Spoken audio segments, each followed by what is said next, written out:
Bang! Neevesknives. I'm Jared, and we are live, ladies and gentlemen. Live on Neevesknives. How's everybody doing tonight? Hopefully all is well. I do have some topics written down. I promised you guys the next time I would. Things have just been crazy around here the past couple weeks. But I do have some great videos coming here very, very soon. I mean, I'm trying to make them all really good, but I got some really cool ones coming up that I'm really happy about. The one that's been taking me months to create, I'm almost done with it, so we'll see how it goes. But like I said, I do have a few topics I want to talk about after some people get in here. One of the topics is about that test. I don't know if you guys didn't see it, definitely go and watch it. But Cedric and Ada, Pete from Cedric and Ada, did a test, and he did a test on. He took 4 sharpening systems and sharpened up the same knife, and then did an edge retention test to see which system came out with the best results. And I'm going to give you guys my opinion on the results and why the results turned out the way they did. Now I'll be honest, I did not watch his whole video. I just didn't have time. I watched as much as I needed to see to get the results and everything, and that's it. So he could have given his opinion. It might be the same as mine. It could be completely different. I don't know. So make sure you don't watch that. I'm not going to give you guys the exact numbers or anything. You guys can go watch that yourself. But I'm going to give you guys, the count on what won what position. What's up, Rusty? Thank you for joining, man. Got my quiet carry drift large today. That's what I opened up the video with, man. Freaking loving this thing. It man. I knew I'd like it, but I didn't realize how much I was gonna like it. To be honest, I thought that they scaled it up, but I didn't realize. And if I would have known this from the start, my whole idea of getting it would have been completely different. But they made it bigger, but not thicker. So they kept the same thinness in the blade, the hand, kept the thinness all the way across the board, but just stretched it out in both directions, but not wide. That's badass. So, and look at how smooth this thing is already. Like, this thing hasn't even really had time to break in. I mean, I've had it for a couple days, but it's pretty damn smooth for phosphor bronze washers. I don't remember the other one being that smooth. I remember because I don't own the smaller one, but I have had it on the channel. And if I remember, the smaller one was a bit stiffer. It was more like my waypoint. Maybe it's just the blade's a little bit heavier. I don't know, but man, they did a really, really good job on this one. This is a fucking great example. Excuse my language, but man, if you didn't see my video on it, definitely watch my video. I also talk about why I think Quiet Carry is one of, if not the best knife company in 2023. And there's a lot of reasons why. But I just think that they are, as far as for EDC, like, knives, like, not because they obviously don't build like hard use knives and things like that. They got relatively tough knives, but you know what I'm saying. So, like, as far as just EDC knives go, man, they are killing it. Just from the way they look, that they're very eye appealing to knife guys, and they have the things that most knife guys look for in a knife. They knock out of the park, especially the little details. Just watched it, and I agree. The progression and variance on the cami stones and laps beat the actual system, stands, and bases. So I don't think they beat it at all. So what I think, let me make sure people are in here, because I don't want to start this, because what happens is I'll start it and then people will join in right when I'm done talking about it. So we'll give it about 2 more minutes, and then I will start discussing that topic. But I don't think that it matters. I don't think that the test result proved to be accurate. Let me just explain once we start talking about it, because it's difficult to 104 people. All right, so a couple more minutes and we'll talk about it. It's finally the time to send my 80/20s to Transparent Knives to get a K390 reblade for it. Very cool. So actually, I do have something written down from Transparent Knives. While we're waiting, I guess we could check that out. Check this out.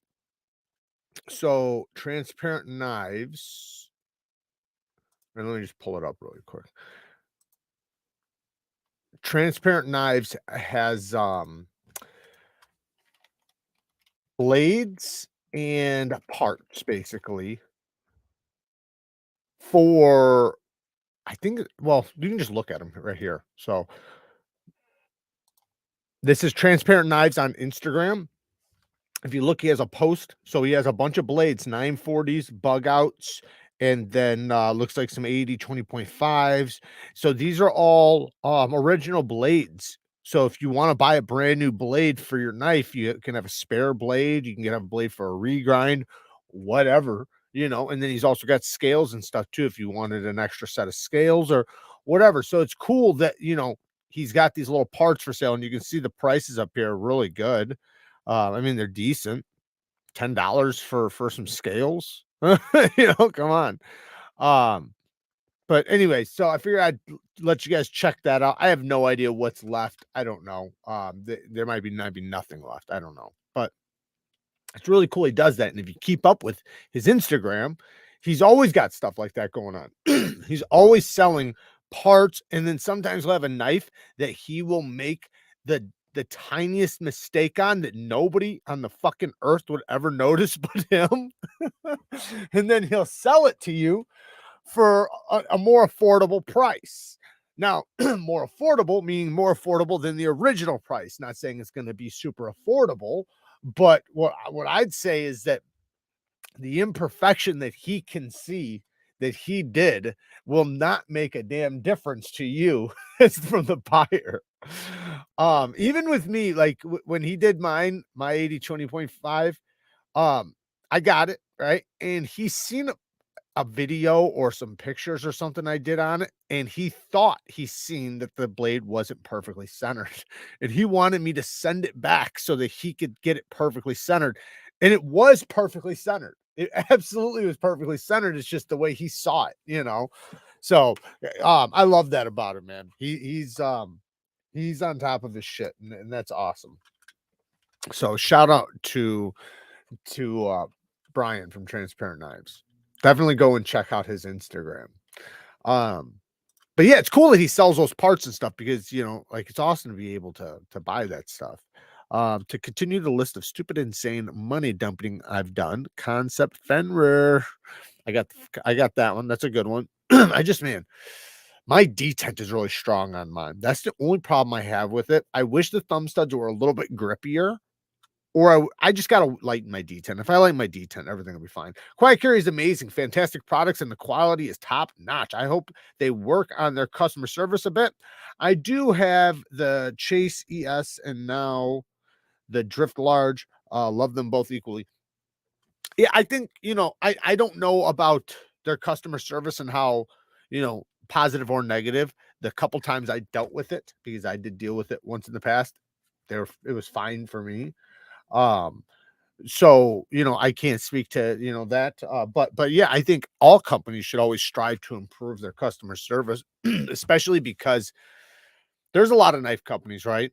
But specific knife companies appeal to the knife guys, right? Like, put it this way, you're not just going to walk into Walmart and see somebody carrying a quiet carry, right? They might be carrying a Kershaw, a CRKT, but they're not going to carry a fucking quiet carry, right? So it's in quiet carry's best interest to appeal to the knife guys and the knife community the most, and also be as nice and easy to deal with and everything, so that, because they're the repeat customers, you know. So if you fuck that relationship up, it's not in your best interest. Especially because the knife community does not forget. Thank you, Todd. I appreciate it, brother. Um, so all right, so let's talk about it. So in the test that Pete Cedric Canada did, he did the Work Sharp belt sharpener versus the TS Prof Cadet versus the Work Sharp Professional System versus the KME. And he sharpened up the same knife across the board and then did cut tests on the knife to see what did the best. And the order it came in was the last place was the Work Sharp belt sharpener, but that's obvious. That's the one that I agree with.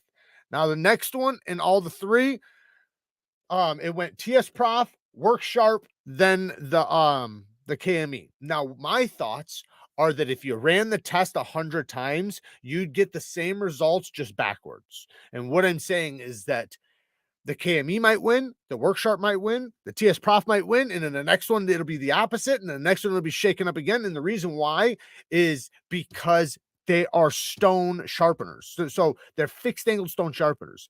They're essentially the same thing. So the results in the quality of the edge is going to be due to the sharpener, right? If it's clamped, if the angle's right, and all that stuff, it's going to sharpen up the same. You're using the same stones for the most part. You're using diamond plates. So you got the same stones, same angles, you know what I mean? So all those variables, it doesn't make sense that they're going to be that different. Now, one thing, and I don't know if he talked about this, so I want to be clear. He could have talked about all this. I don't know. I need to go back and rewatch it and watch it entirely. I was just way too busy. But I don't know if he sharpened up that knife before he started the test. However, but if you watch like Outpost 76, right? Watch his tests. Fuck anybody's tests for the most part that do more than one test. The edge retention always goes up with more edges. Always. So like when you start with your first edge, the third edge gets better edge retention than the first edge. And the reason why is because you're cutting into better steel. Because when it's ground and sharpened in a mass production type of way, they throw fucking sparks, when they're sharpening, they burn the edges basically, and they make it to where now the first little part of the edge is burnt and it just needs to be sharpened off. But once that's sharpened off, you get into really, really good steel, which could also be the reason why it only went up. But I don't know. Maybe it went back and forth. I don't know. Like I said, I didn't watch it. So maybe the one that went last. I don't know. I don't even know the exact order he did them in.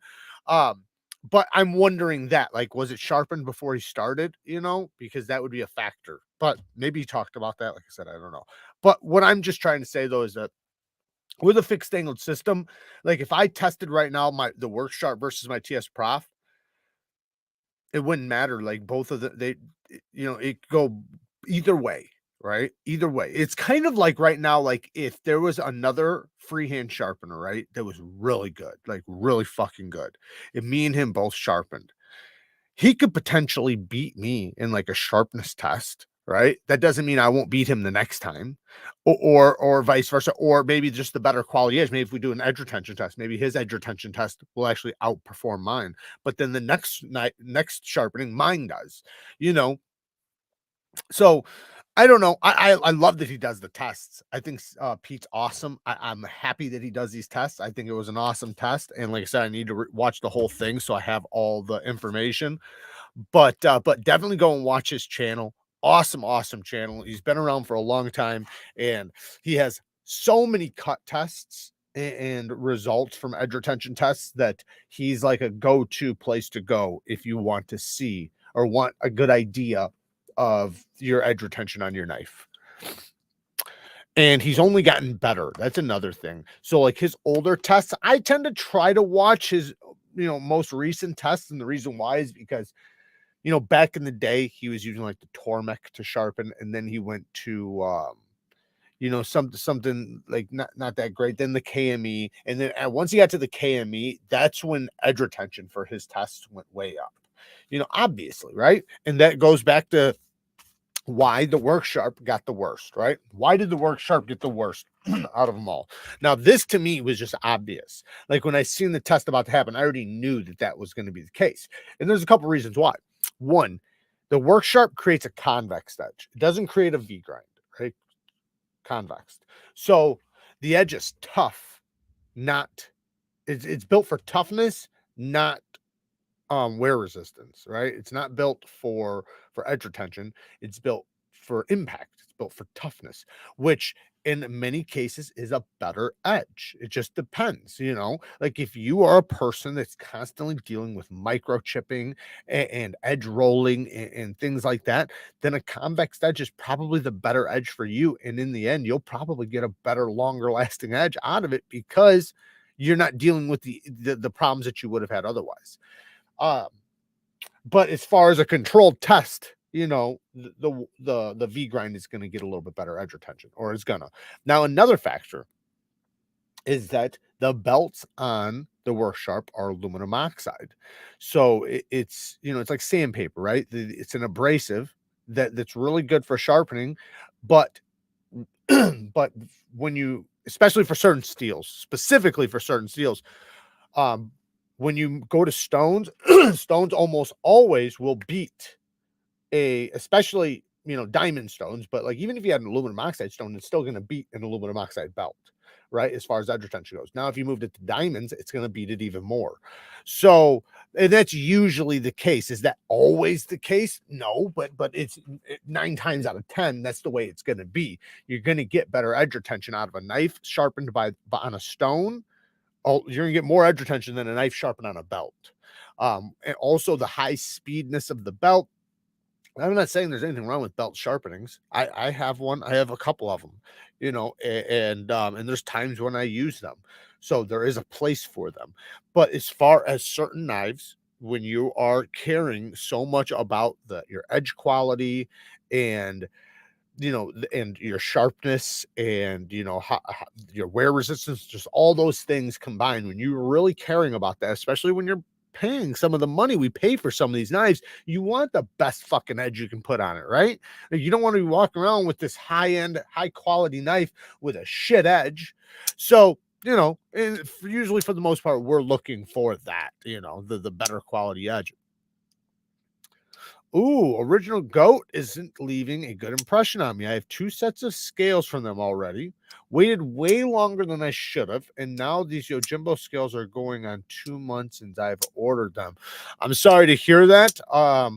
They do take a couple weeks when you put your order in. I know you said 2 months, so I'm not trying to make any excuses for them. That's outrageous.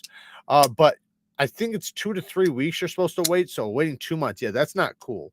That's not good. Hopefully they get their shit together. We're actually gonna pull something up about Original Goat here in a second, but I'm sorry to hear that, Aaron. Hopefully they make it right. And if you communicate with them, I'm sure they will. I don't know what you've done with them or talked to them, but they're usually pretty good at making things right somehow. So I don't know. Talk to them and see what's up. Hopefully they get them to you quick. Because yes, you're right. That's unacceptable, and that should not be happening. You'll get the best edge retention from a pull through. I took the words right out of my mouth, man. I actually have a pull through that I'm actually going to recommend here very soon. I'm not going to talk about it right now, but I do got one that I'm actually going to recommend. Yeah, I've been waiting 6 weeks for Original scales. Hasn't even shipped yet. Some of them, you know, I don't know if, you know, they have the plans and then they take orders and then they start and then maybe some issues happen. So then they, you know, have to start at square one. I'm not sure. I have no idea. So, you know, I can't speak to what's going on in their shop right now or to deal with anything. I know the knife I'm about to show, or the scales that I'm about to show, I seen on their Instagram earlier. Uh, looks really cool. And, you know, I do think that they have the best scales around. I'll stand by that. Out of all the aftermarket scales I've tried, they've been the best. And I have an affiliate with them, so it's a win-win, right?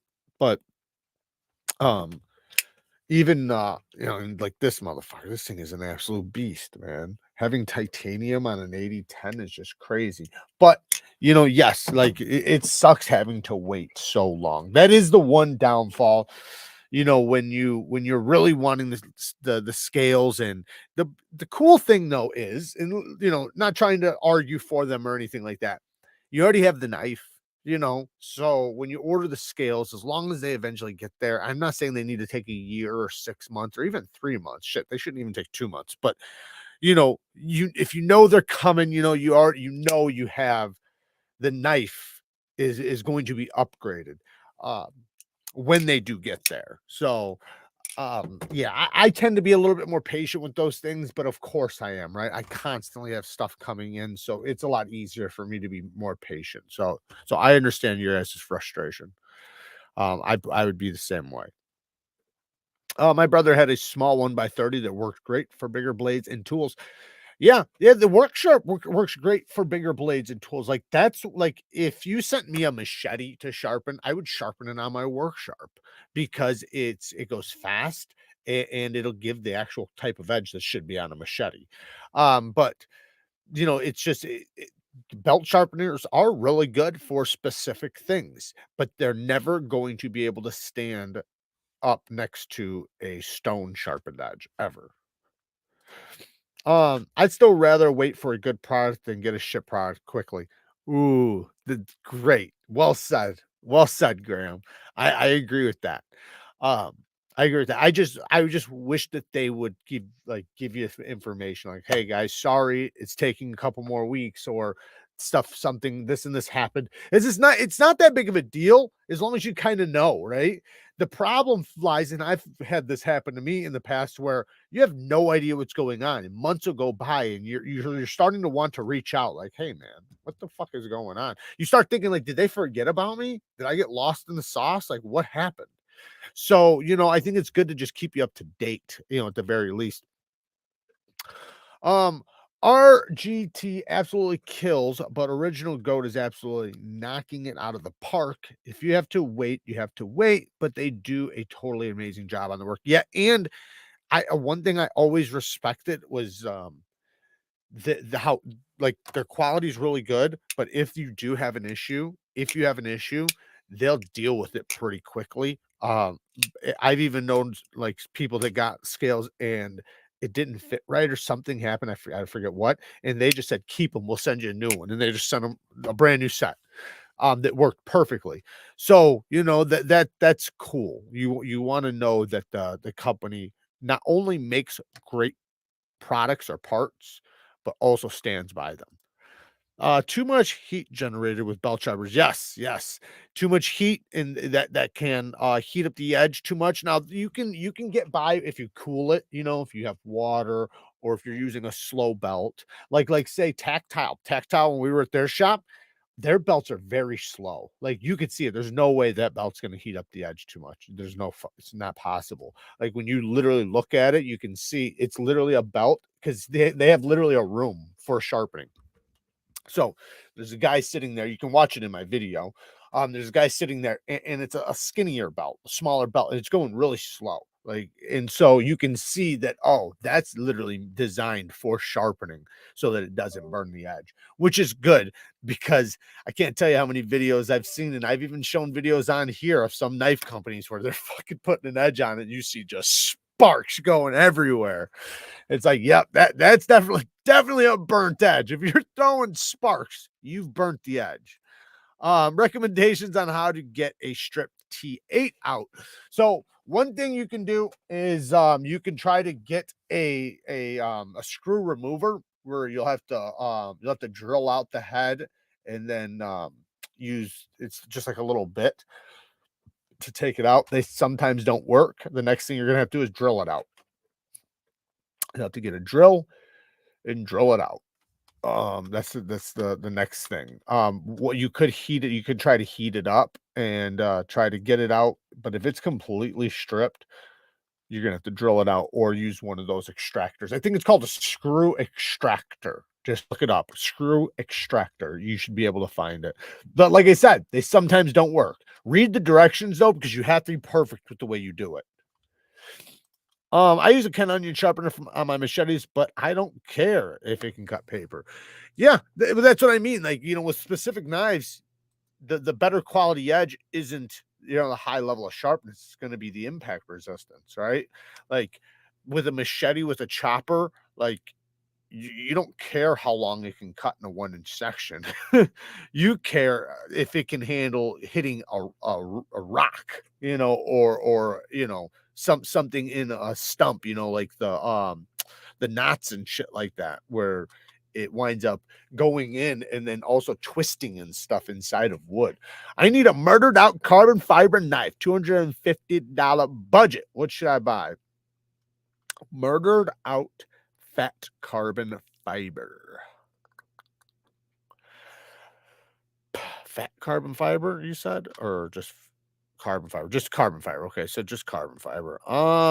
Give me a second. I'll think about it. I mean, you got the Jack Wolfs, but that's fat carbon fiber. And I think they just dropped. So you got the Jack Wolfs. There you go. Link down in the I don't know if I have that link down there, but I do got the link though. Dave Goodrich, thank you for the 5 bones. Thank you so much, Dave. I appreciate it. If you guys can think of a murdered out carbon fiber knife, let us know down in the comments. So I'm like brain farting right now. I think I'd have a million of them running through my head. Kunwu Django. That's gray though, ain't it? Is that black? Is it black? Maybe it is. Maybe I could be just wrong. I purchased a DC 120 volt 3 amp power supply for anodizing. The 9-volt batteries limit me to only certain colors. Now I can achieve all of them, and I will be able to complete my Kentucky Blue XM18 3.5. Yeah, I got one of those too. We've used it a bunch of times. I haven't used it in a long time, but I do have one of those.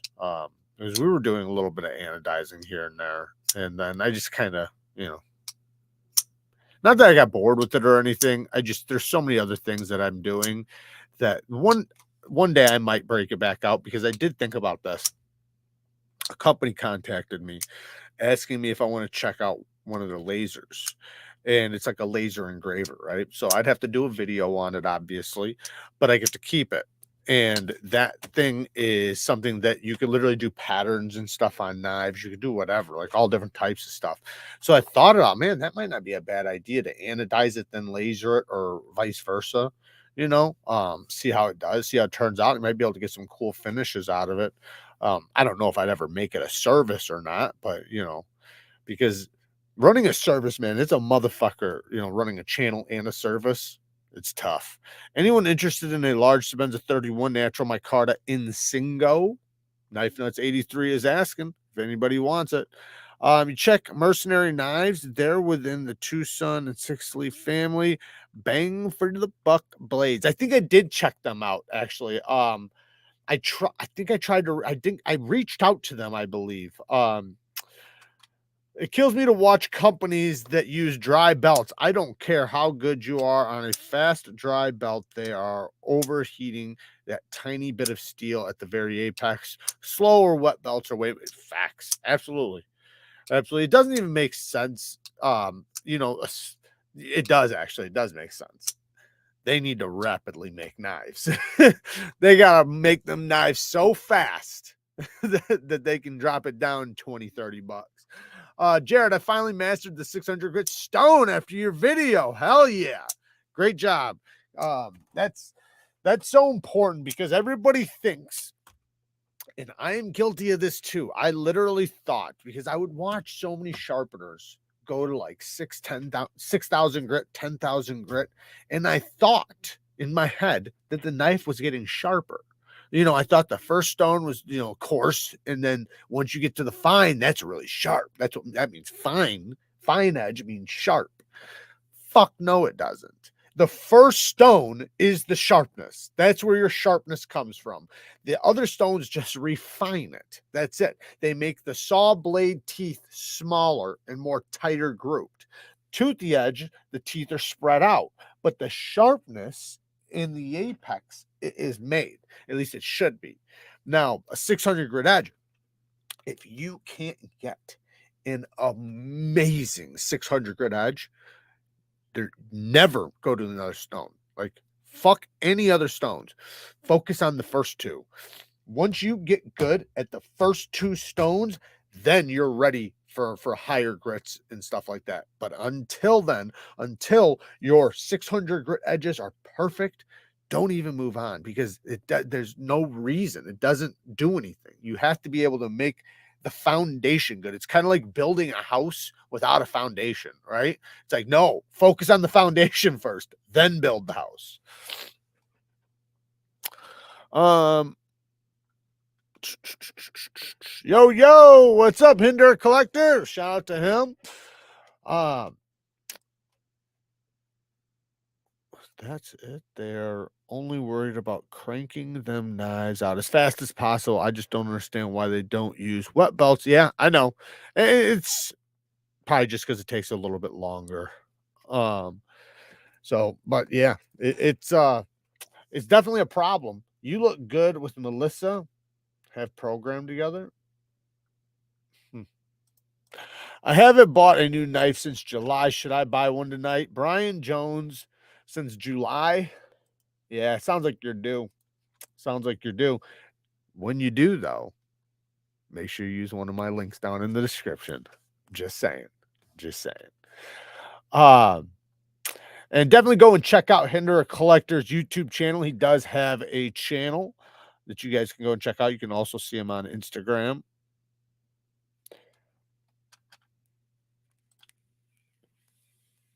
For my money, HAPSTONE beats CS Prof every day of the week. I like them both, but I agree. HAPSTONE is fire. I love my HAPSTONE. I actually want to try more of their systems because, you know, the one is really, really good, but that's their more affordable model. So when I see how great their affordable model is, it starts making me wonder, like, wow, man, how good is their, you know, their good system? Not saying that the affordable one's bad, because it's perfectly adequate for most people. Like, I would say that 98% of people, 99% of people that have pocket knives, chef knives, things like that, will be able to do everything they need to do on their base model. Or what is it? The RS, I think. Um, Jared, how much did you charge to sharpen a knife? I was charging $30 a piece, but I had different prices though. So like, I gave people an option. So like for like just a quick sharp edge, like on a belt, like I would do it for $10, but that's a belt sharpen edge. If you wanted on a stone, it was going to be $30. Now, I did start raising my price on specific knives like Medfords, Hinders, things like that. If you, especially if you're wanting like a polished edge or something like that, but or a low angle edge, I should say. So if you told me that, like, hey, I have a Hinder XM18, I want a 15-degree edge bevel, I'm going to charge you a little bit more for that than if you wanted a 25-degree edge bevel. So because that's going to take like 5 times as long, you know, so you do have to account for that. And the thing was, the reason why I had to do that was because, you know, there were knives I was charging only $30 for, and it would take me 3-4 hours to do, and it just didn't make sense, and I was losing. So I had to adjust it. Uh, but for the most part, it averaged out really good, because some knives, you know, I got them faster. Some knives took a little bit longer. So 30 to $40 was a good average, you know. But I did offer, though, if you just wanted an edge and you did not have that much money, I was offering like $20 sharpenings for certain people. But what I would do is I would just use one stone, one, maybe 2 stones, but I wouldn't like put a low angled edge on it. I would just match the edge bevel that's on there, give them a sharp knife, and you know, and I could do it in a few minutes rather than dropping the angle, putting a mirror polish on it or whatever, you know. So I did give people, because I wanted people to be able to get a sharp edge regardless of what their budget was, and I wanted to work with people.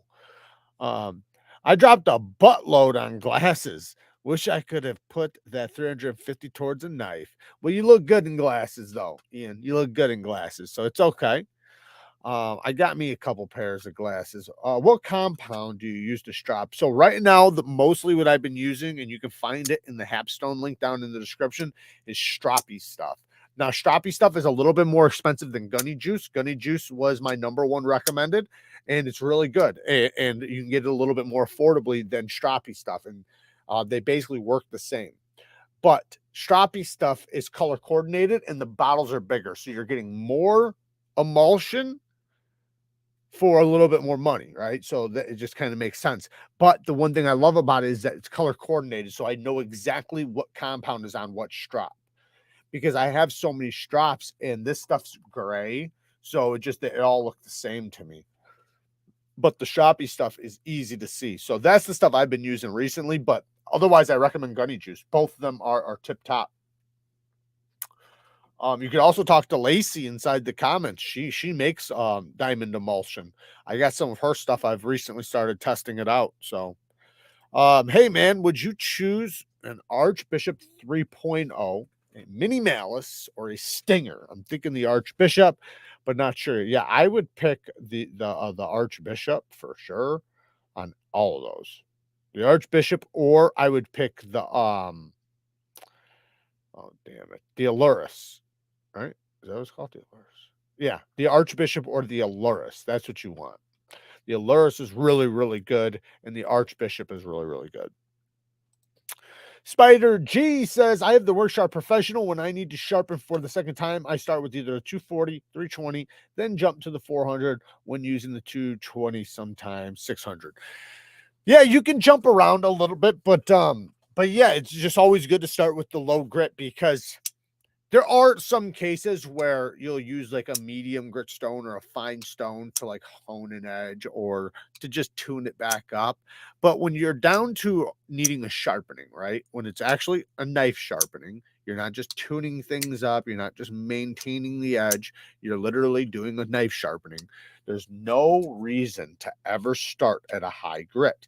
And the reason why is because you're going to remove the exact same amount of material, right? No matter what, you're going to remove the same amount. Why would you want to use something not as aggressive and make it take longer? So you can use this stone that will work, but it'll take you twice as long. Or you can just use this stone, get it done half the time, and then go to this stone, and then the whole thing's done in half the time. So it just doesn't make sense, because like I said, you're removing the same amount of material. It's kind of like having to dig a hole, right? If you have to dig a hole, right, would you use a spoon or would you use a shovel? Right? You're digging the same hole, same amount of dirt's coming out. Might as well use the shovel, right? And then go down to like a spade or you know, a spoon. All right. So speaking about that, I do want to talk about, let me just, damn it. Whoa. Let me pull this up really quick. So it's linked down in the description, just so you guys know. If you go to my HAPSTONE link down in the description, you'll see here they have, and I'm specifically talking about for the Work Sharp system. So if you have the Work Sharp Precision Guided System, right here, here's a stone holder for $23. Now, with this thing, you can put any stone you want in your system. So you're not limited to the 3 stones they give you. You're limited to whatever you want. Now, if you have the Professional, they have one of those, don't worry. I just got to find it. Those are just stones, accessories. Not sure if it'll be under clamps. Probably not. They got it though, just parts probably. Damn it, I just look it up. There it is. Okay, so right here for $36, you got the one for the Professional system. Now this makes it to where you can still hold their stones. You still can hold their stones, but you can hold any other damn stone too. You can hold atomas, you can hold veneers, you can hold ceramics, you can hold whatever you want. So maybe you want to try some whetstone sharpening, right? Who knows what you want to do? The point is that with this, you can do that. With the system they gave you, the problem was, and my biggest complaint was, you're limited to their stones. Now, don't get me wrong, for a business, that's a smart idea. Because now when you buy stones, you're going to have to buy their stones. I get that. However, it would have been in their best interest to make it to where you can just buy any stone and put it in their system. Because a lot of people already have stones, and if they want to buy a new system now, they have the ability. And, with this rod, like you might have 4-inch stones. It'd be nice to be able to put a 4-inch stone in there if you could. I mean, I'm always going to use 6 with a 6-inch one, but some people might only have like 4 inches and because usually when you get a system, you're going to acquire certain stones, right? And if you have a 4-inch system, then you're going to acquire a bunch of 4-inch stones. So if you move up to a 6-inch system, now you have all 4-inch stones. So yes, you can acquire 6-inch stones over time, but you might be limited to the 4-inch stones for a short amount of time. Anyways, you guys can check that link out down in the description. What would you recommend for restoring a scratched up satin or stone washed finish on a blade? A new satin finish. There's nothing you can do. You have to send it in for a new stone wash. You can either stone wash, you can stone wash it yourself. So stone wash it yourself or send it in for a new satin finish. But if it's a stone wash, then just re-stone wash it. You can do that yourself. If you don't know how to do it, I think I have some videos on it if you want to check them out, but there's tons of videos. You can basically go to any hardware store or just order online ceramic pieces, and then get some sort of container, some sort of bucket, like a paint bucket or something with a screw on top so that you can put it into the thing and shake it basically. And then, put it in there, put a little water in there, and then just fucking shake it for like an hour. So weird because my Magna Cut Native is a lot less sharp than my Pacific Salt too. It could have just been the sharpener. I wouldn't pay no attention to that. The next guy might get one that's super sharp. So just resharpen it. Some edges. We're usually Spyderco does a good job as far as sharpness, but as far as quality goes, they're a little wonky.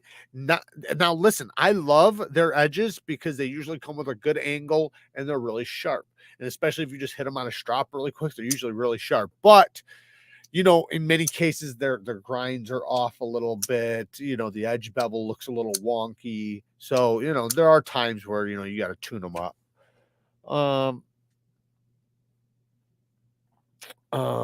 What's up, Mike? Thank you for joining.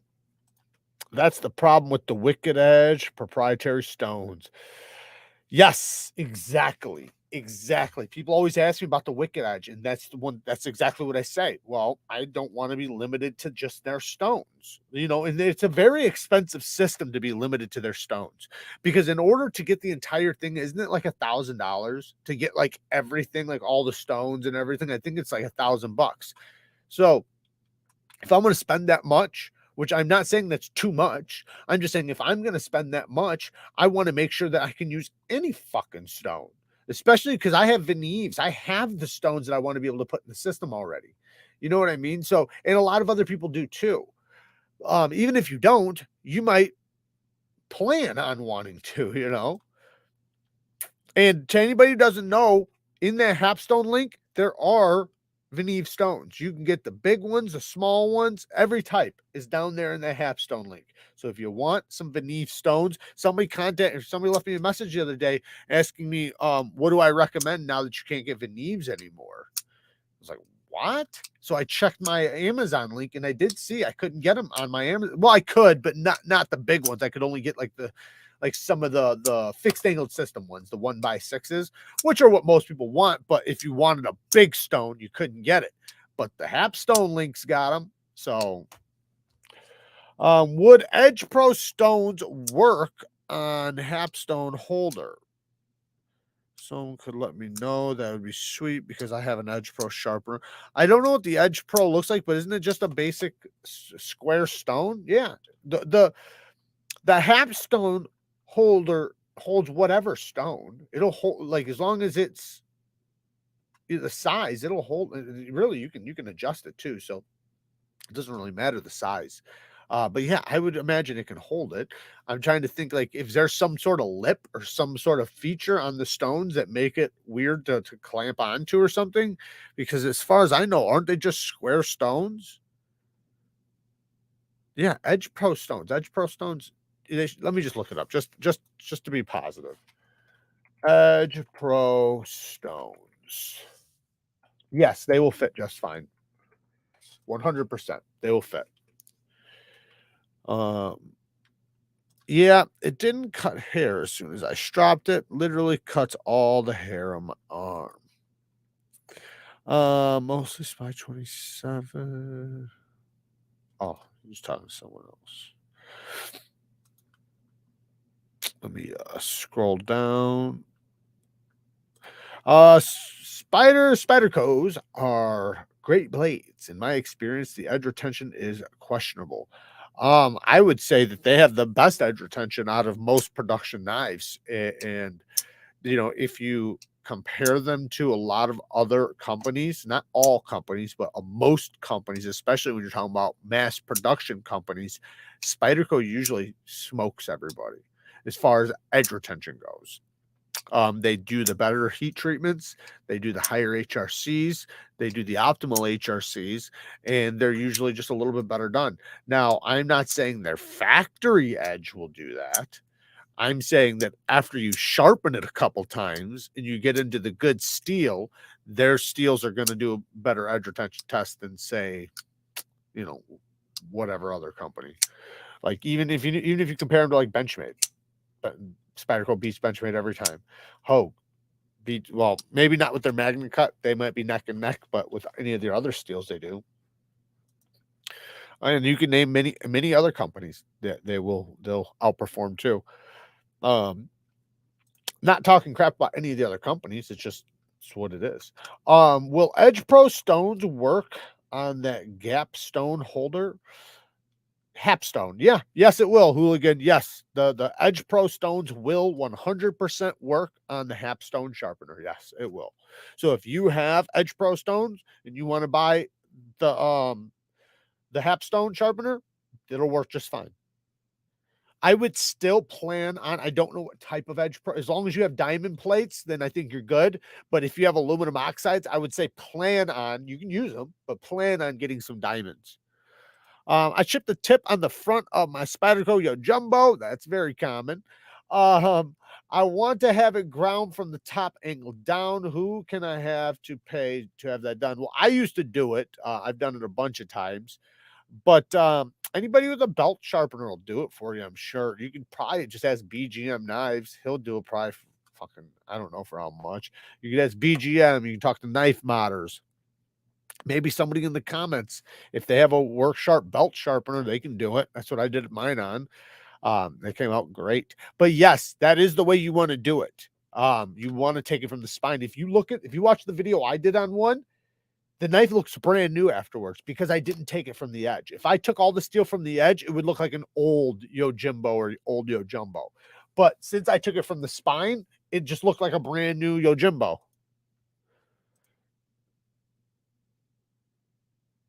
HAPSTONE had them in stock a couple days ago. It's never really by choice, right? Or is it always by choice? We are all responsible for everything that has ever happened or that will happen. What in the fuck are you talking about? I just got a Spyderco Silver Axe and had to make the D10 hole bigger, but it flips like a champ now. Hell yeah. The Smock is a fantastic knife. I'm so glad I bought my M4 Smocks when Blade HQ had them. Yeah, they are dope. I've been holding off on buying knives. I now am investing my money in a fixed angled diamond stone. So I will spend good money for the good quality stones for Worksharp Professional. If you're going to get the Worksharp Professional, then make sure you get the stone holder, and then you can buy whatever stones you want. Their system comes already ready for you to work, though. So that's the beautiful thing about their system is you have everything you need to start sharpening. If you buy a HAPSTONE, you have to buy the stones. TS Prof, same thing. You got to buy the stones. So, it's cool that you have the whole system all right there with the Worksharp. That is one good thing, and that's why I think it's worth every penny. Like they have a great system, and for the money you're getting your money's worth. But if you buy that stone holder, then you'll be able to throw in Neeves or whatever stones you want to in the future. But granted, diamond plates are the best. So they're getting the best with that system already, which is really cool. How do you clean your Neeves stones? So I do it a couple different ways. One, I use like a little Nagura stone or any sort of aluminum oxide stone, basically.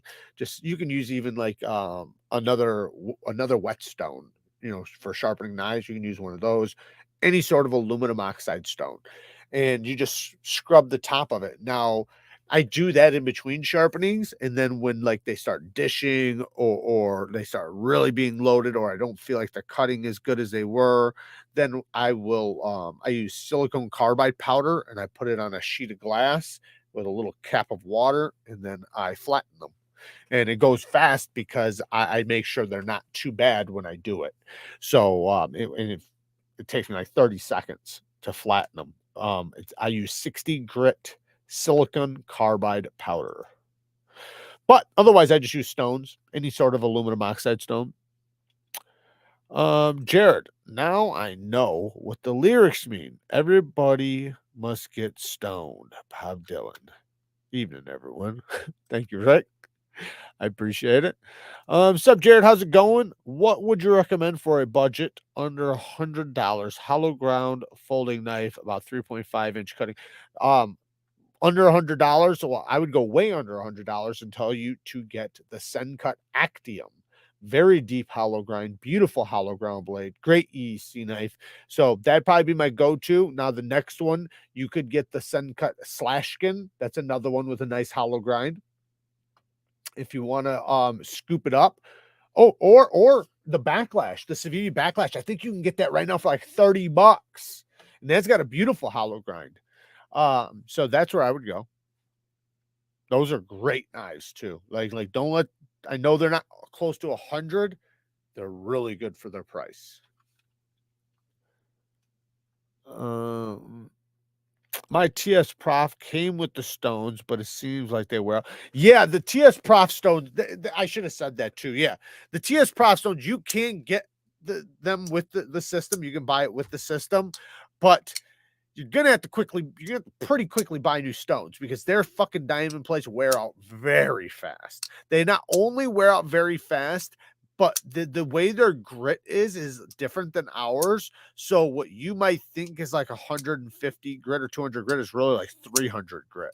So, you know, like, and all of them are like that.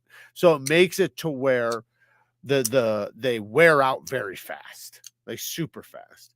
Like I have 4 packs of TS Prof stones, and most of them are wore out. So next to the same Atoma that I had way before I ever got any TS Prof. So 1 stone versus multiple packs. Think about that. Like that proves it right there, because I've used the Atoma way more. And don't get me wrong, the Atoma's almost burnt up, but it's outperformed all those other ones. So yeah, it's you can use them for the first few sharpenings, but you're gonna eventually want to just get new ones because they're not gonna cut fast enough. You're gonna be sitting there all fucking day trying to cut on those things. Experience Precision says, Jared, do you have both the Quiet Carry Drift and the Drift Large? I want to get one, but can't seem to find a side-by-side comparison. Somebody did a side-by-side, I think it was earlier in a video. I forget whose video it was, but I did see it. Damn it, who was it? Oh, I think Stasa 23 might have done it. Stasa 23's got one, so watch his video. But no, I only have the large one. I only have the large one, so I can't do a comparison. I will say it's badass though.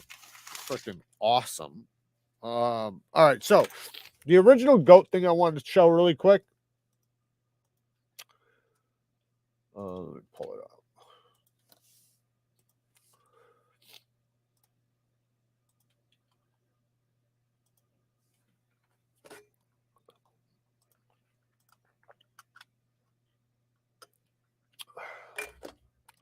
Turn on the audio so you guys can hear this. You guys ready? What up, tribe? In here on a Saturday before college game day kicks off today at 7:30 for us Seminole fans playing Duke. In here test fitting all these 8015 aluminum linerless with skiff bearings. That's right, aluminum linerless with skiff bearings. You heard me correctly. All these are test fitting for our pre-orders for all the aluminum. Test fit them all this weekend. Got tie going in the machine. So aluminum should be shipping out this week to you guys anxious to get these.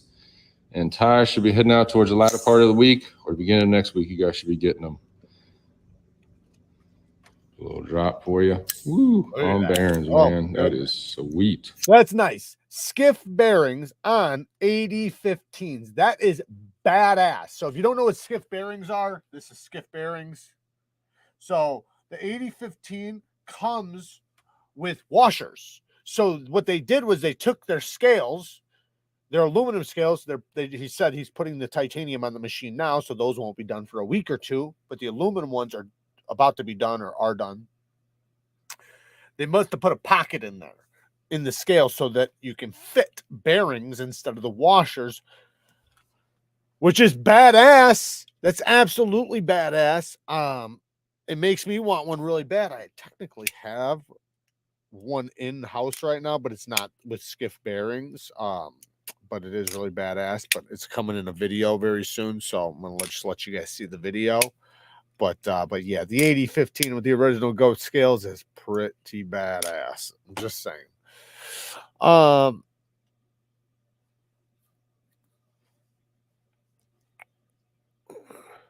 Don't know why I almost gave up on Flytanium, but I got my PM2 scales too. Finally fit perfectly. No play, drop shot. Good for you. That's awesome. Yeah, I kind of know what you mean though, because the last couple scales I got from Flytanium, they were not good. They didn't fit well. They had play.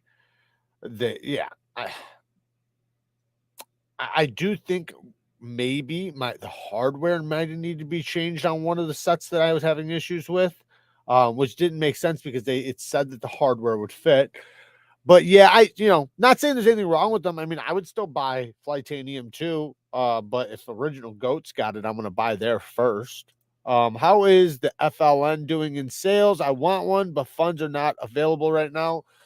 It's doing fine. I'm just waiting. I haven't posted or said anything about it because I'm waiting for mine to show up so I can make a video on it. It's supposed to be in the mail. It was supposed to be here like yesterday. So hopefully it's here within the next couple days. It's just taking a minute for me to get that one in hand. But they're being made. They're being made right now.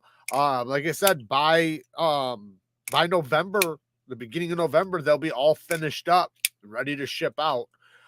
So they're doing good. How many are sold right now? I have to double check. Last week there was like 200 and something sold, but that was, like right when it first started. So I'm not sure where it's at right now. There's only 800 of them being made, and everybody's only going to be able to get about 600 of them because 200 of them are going to be, I'm going to get a couple. They're going to get a few. They're going to bring some to blade shows and stuff like that. So, they want to make sure they have some extras, for pass arounds and things like that. But all of them will eventually be sold. All of them will probably be sold, but you can consider there's probably going to be about 600 available to the community. And as soon as I get that damn knife here, I'm going to make a badass video on it. And hopefully you guys like it enough to buy it. Jared, it's your turn. What was your carry today? My carry was the quiet carry. That's what it was today. All day. This is what's been in my pocket all damn day. And it's been nice. It's been very nice. I freaking love this thing, man. It's so slim and so, like, even just this machining, man. That machining is so badass. And then look at this thing. This thing's on washers. Boop. Like, if I give it just a little tiny drop, that thing will pretty much slap shut. So that's what I've been carrying today. And I love that it has a clip that doesn't fuck up my pockets. Jeffrey, no need for a shower the other day. Okay. Thanks, Neevesknives, for answering my earlier question. Not a problem. If I miss anybody's question, just repeat it. Because I do have to skip around a little bit. I try not to, because what'll happen is I'll be backed up and literally I'll be answering questions from 20 minutes ago. And I don't want to do that to you guys. So what I do is I'll constantly just skip everybody and just go right back to the end so that I'm getting the most recent questions. So if you say something and I skip it, just re-say it. Don't think anybody's going to see it and think that you're just, trying to spam or anything like that. We understand. After I pay off the plumbing fixtures, I'm getting the Felon. It's my kind of deal. Then you have ducks. What? That's awesome, dog one. Dude, that makes me so happy. When I hear people wanting to get the FLN, the felon, it just, dude, it definitely does something to me because it's, obviously my first knife design, with collaboration with TKELL, and it's a real collaboration, and that's what I love about it. He's got 50%, I got 50%, as far as the design goes, because this is his handle, and yeah, it's just such a badass knife, and I'm loving that people are going to be wanting it and getting it, and this should be a regular production knife like next year. So, these will be the first ones, and then next year hopefully we'll be able to do some more batches of them, and hopefully it'll be a reoccurring thing, but I don't know when next year. So, Jared, I just wish the blades on my drift was a tad thicker. What? Other than that, I love Quiet Carry, and the price point is great. What? Thicker? You're out of your mind, man. That's the beautiful thing to me. I love that it's 90, 85 thousandths thick. See, I think that's a badass thing. That's what makes it slice so damn good. Shit, I don't want it any thicker at all. I think it's perfect. Perfection. I think literally this is the kind of geometry I want on my knife right here. This type of geometry, even if it's 16, 17, even if it's 22 thousandths behind the edge, with that 90 thousandths blade stock thickness and that broad of a blade and that slow taper, that thing's gonna pass through materials like butter. So yeah, I would say if you want something thicker, just go with like Spyderco or something, or any other company, because all companies make thicker blades. These are the only guys that are really making them thin like this. I mean, yes, Civivi has some really good thin ones, but not too many do.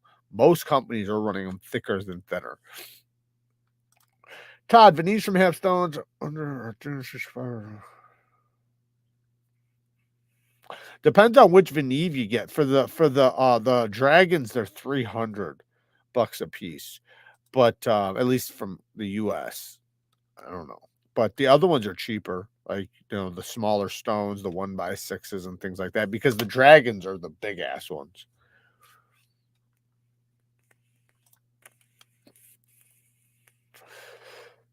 Spyderco Caribbean, loosen the salt, swim, fish, and boat with them 3 of 7 days a week, and I don't even rinse them sometimes. That's what they're good for. That's what they're made for. I would rinse them off if I was you.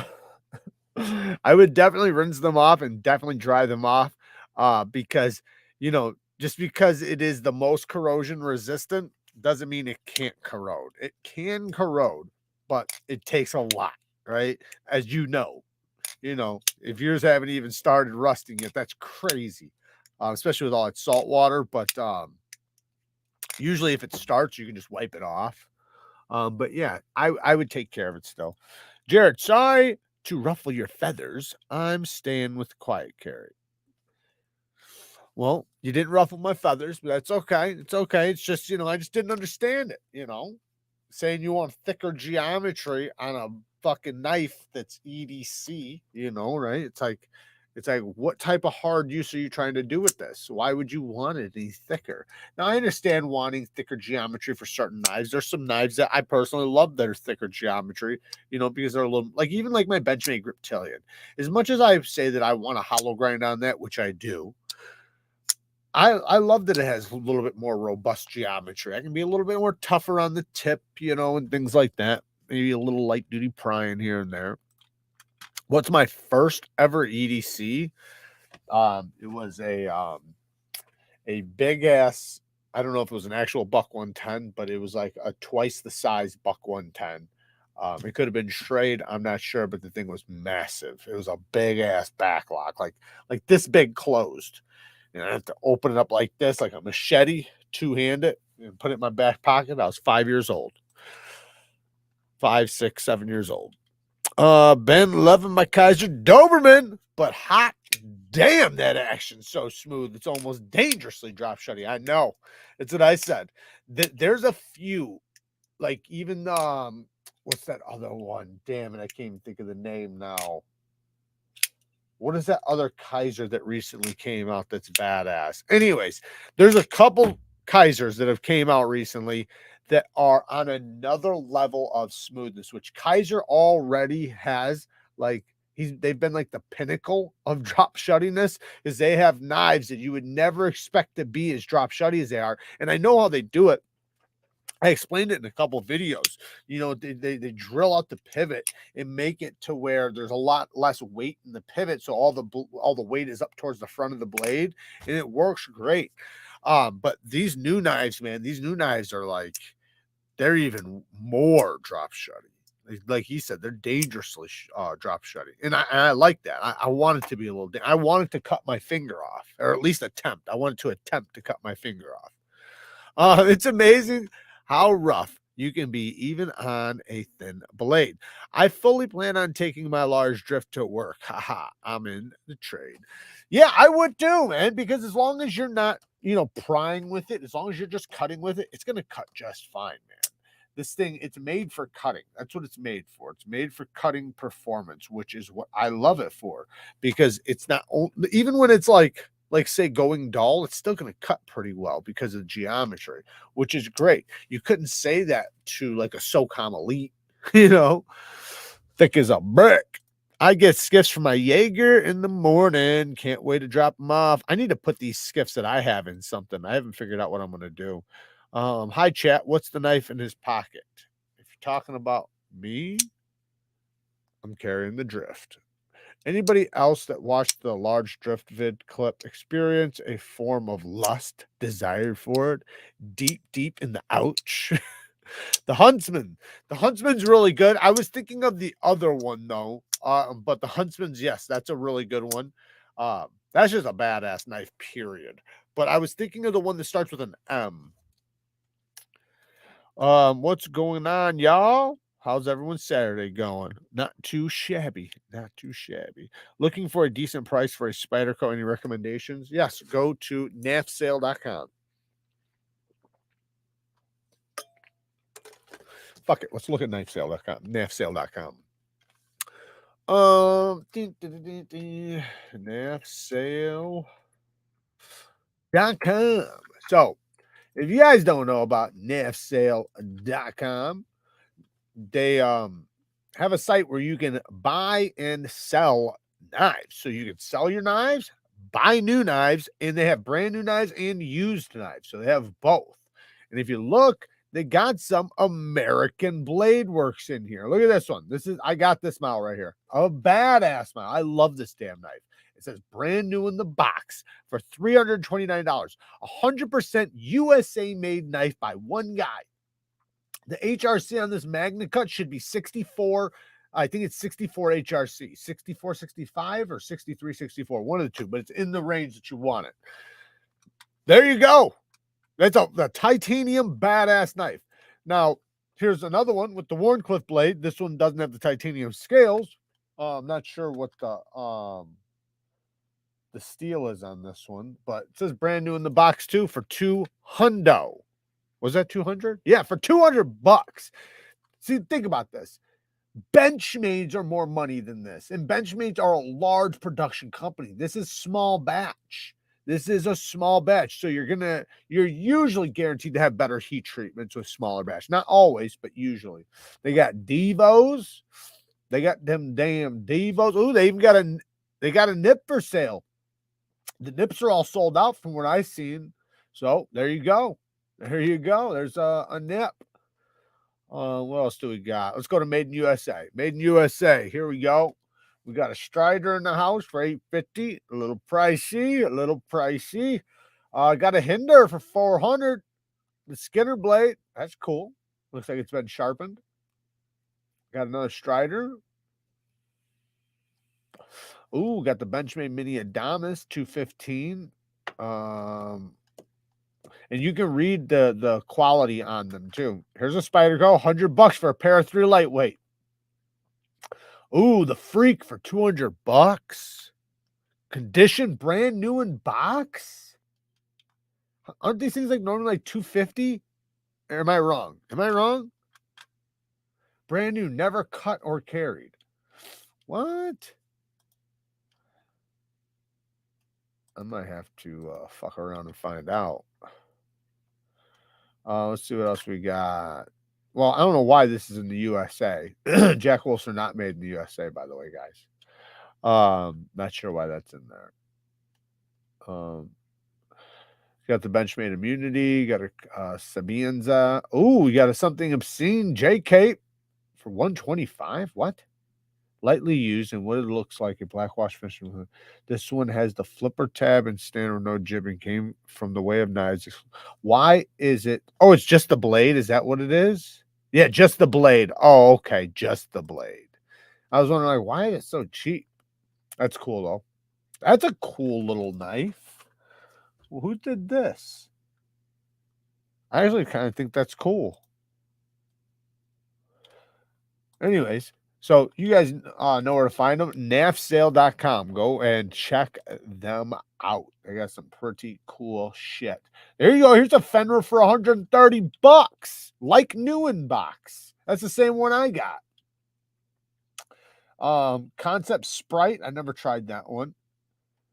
Yeah, man, they got some cool stuff in here. Oh, they got a Spidey Chef 220. I think they're normally 280. Ooh, they got the Mayhem. They got that Mayhem. How much for it? 325. Makes sense. Yeah, very, very cool. Hey, Kyle, been a member for 14 months. Just finished up sharpening a Medford. Fat Daddy. Yeah, they can take some time. I had what was it? That one that I forget the name of it now. The tactical fighter or whatever the fuck it's called. That it's a big ass one I had in and I sharpened up like last week or the week before.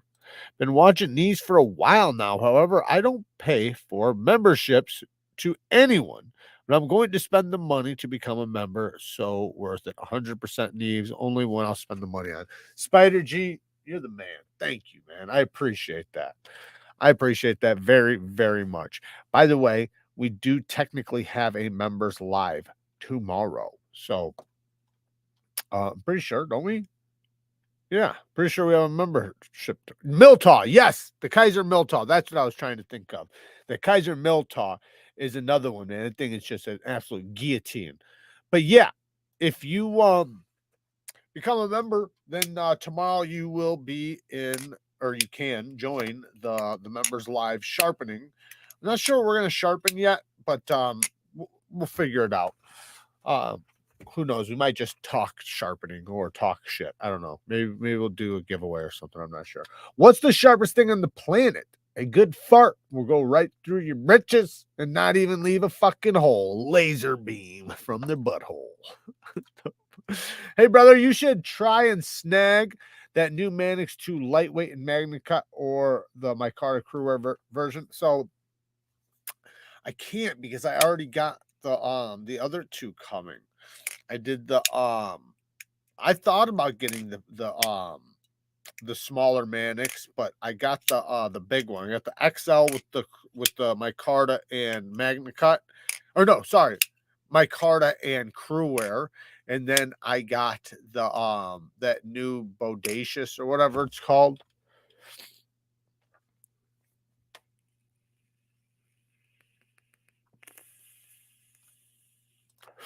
Right now, I have my Sentinel and my Praxis with wood handles in my pie. And both of those are fantastic knives. Those are great.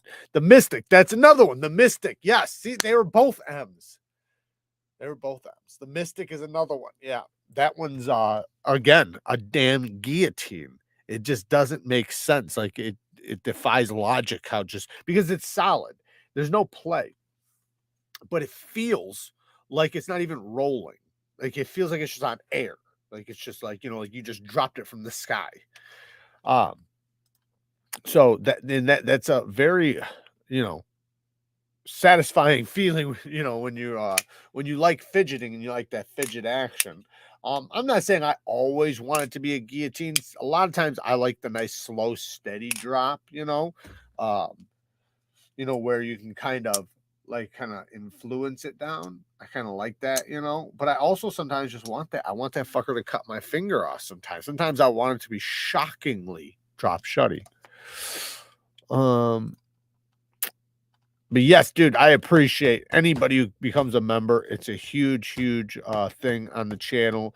It is a huge revenue for the channel, so I definitely greatly appreciate anybody who becomes a member. Custom EDC Knives been a member for fucking 20 months. Hi, Jared. How's everything going? You tried the magnetic detent mod on the 20.5. Kind of wanted to try it on mine.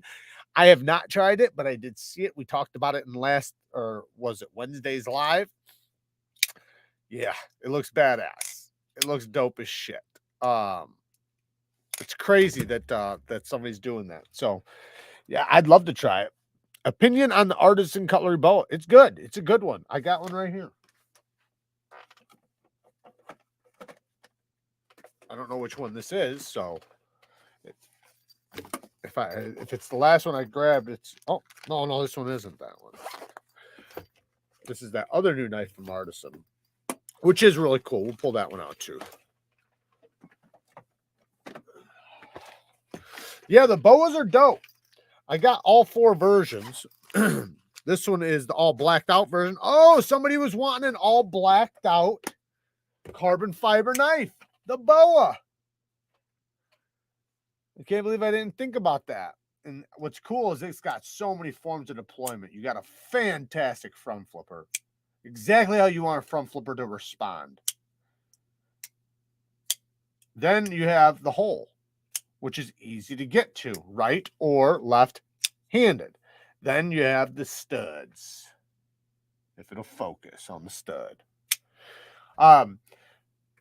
Full grip. It is small, not small. Sorry, it's medium.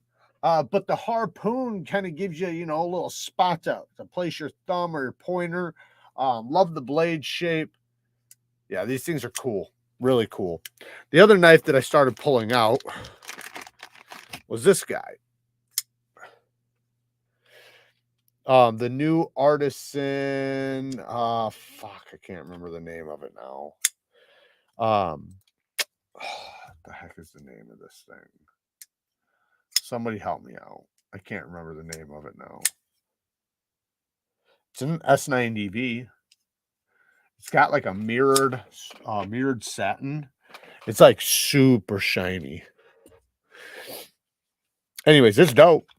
Let me scroll down. James K. Been a member for 14 months. Hell yeah. I hope you try the sharpening the Olatons. Yeah, I'm gonna. Maybe I'll do that tomorrow. Why don't we do that tomorrow? I haven't made it dull. I haven't had enough time to make it dull, but yeah, we can dull one up and try sharpening and see how it does. That's not a bad idea. I like that. Good idea. Not a bad idea. All right, let me make sure these are in order. These boxes look too similar. So yeah, we'll definitely do that. If anyone likes the mill top, you've got to take a look at the 2-cent TS375 for $84. It's unbelievable. I really don't know how they do to and seamless inlays and amazing milling at that price.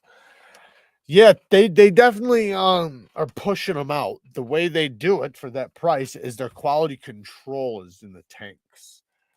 So that's the problem with them, is that they're cutting corners in plate like they didn't used to. So they used to cut little corners, but I think they're, you know, like it just as time went on, they were taking on more and more and more and more. And now it's gotten to a point to where they're cutting little corners, and it's not the obvious corners, like the corners, like say where the detent ball rolls on the satin finish. You ever heard that zipper sound from a Tucson? That's because the satin finish is rolling on the detent. That should be broken in at the factory, or you know, they should make that a lighter satin so it doesn't do that. Down to, you know, like some of their button lock parts aren't done very well. But it's just they're just pushing them out fast. And another thing, their heat treatments, you know, they're not going to have the hardest heat treatments, which makes their wear resistance less, which means that they can be ground faster. So, you know, win-win for them on getting them out faster, you know, and more affordably, but lose-lose for us as far as edge retention. So there's a few reasons why they're able to do it, you know. A bunch of CNC machines are doing it, you know. Obviously they got people watching over the CNCs, but have you ever handled I like a lot of Tucson's, so I'm not trying to dog Tucson. You know, there's a lot of Tucson's I like. There's actually some that I fucking love. Have you ever handled a ferrum forged knife? If so, how are they? What's the next knife I'm wanting? Yes, I've handled many ferrum forged knives. You talking about their customs or like for production? I got a bunch of their production stuff. My favorite one's probably the Archbishop 3.0 and the Aluris. Those are definitely my two favorites. But I've handled their customs too. The productions are so good. There's no reason to get a custom, to be honest. You know what? My actual favorite one's probably the ProTech Ferrum Forge Mordax. That's probably my absolute favorite. But those are hard to get. The Aluris and Archbishop 3.0 are not. The Satire. Dennis, you're awesome, man. Yes, the Satire. That's what that knife was called. I was just holding up. See, he's got my back. Let me just scroll down. Spider G wants the link for the membership. Todd, can you grab the membership link and put it in the comments, please? I am stoked for the PM2 Salt Magna Cut coming out at some point. I am hoping they do with the PM3. Yeah, I think it's dope that they're doing that too. I'm really excited about the new Spydercos. Rickard's been a member for 5 months, so we get a live members only sharpening of the Rockstead tomorrow. Is that a fact? One day we'll do that. Not tomorrow though. I thought about doing this thing where I put up 5 knives and I do like a poll of like the knife I should carry for 1 week, and I can only carry that knife. So that's the knife I have to use for everything for a week. And I thought about putting the Rockstead in there and 4 other knives, right? Most likely people are going to pick the Rockstead, but they might not. They might pick something else, but I was going to pick 4 knives that you almost like, I personally would love to carry for a week, but a lot of people probably wouldn't carry for an entire week, you know, if they have a knife collection to where they could pick and choose, you know, different knives. But I thought about putting like one obnoxious one, you know, then like the Rockstead, then, you know, I don't know, something else. But I'll think about it. But what I would have to do is at the end of that, I have to sharpen it though. Joe the Knife Guy became a member. Shout out to Joe. Thank you, man. Thank you for the support, brother. I appreciate it, man, so much. Hopefully we see you tomorrow, 12:15 Central, around noon, 12:15 Central, tomorrow. So Sunday, every other Sunday. I'm thinking of going full Warncliffe because sharpening curves hurt my brain and no knife edge really needs a curve anyway. Depends on what you're cutting. If you're cutting down on flat surfaces, bellies work really good. If you're skinning, bellies work really good. There's a lot of reasons why bellies are good. Buffering? Not on my end.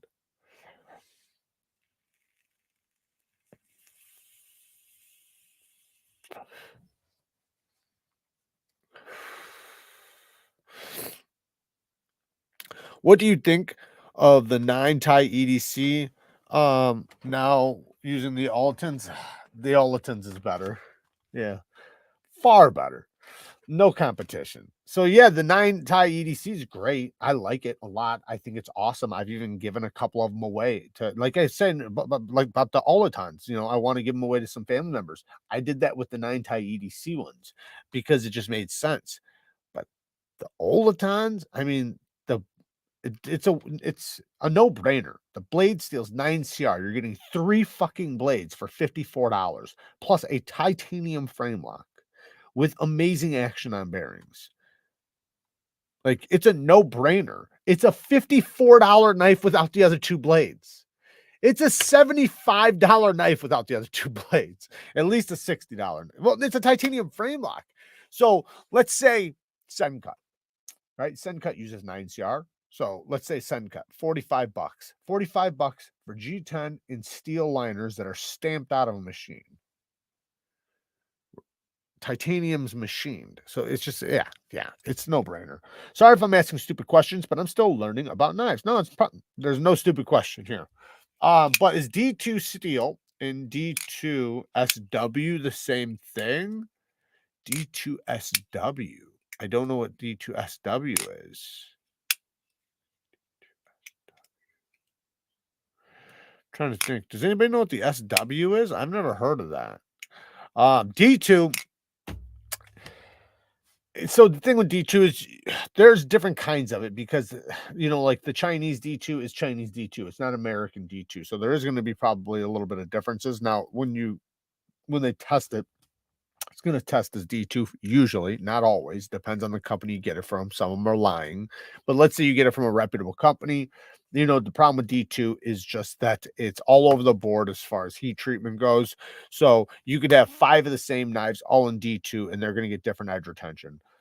So that's kind of the thing with D2. It's just, it's hard to control the heat treatment protocol like you'd want because it doesn't take much. Supposedly, it's like within like a small range that if they go over or whatever, it'll change, the results. So some steels have a bigger window, supposedly. I'm not a heat treater, it's just what I've heard. But anyways, what I do know though from testing a lot of it is that yes, you'll have 10 knives in D2, and some of them will do great, some of them will do shitty. It's just the way it is. But CPM D2 is a powdered version of D2, which would be a tougher version. I think it's like 10%. No, I think it's like, man, I forget the percentage of toughness. It's quite a bit tougher. And then you get like 7 to 10% edge retention, more edge retention.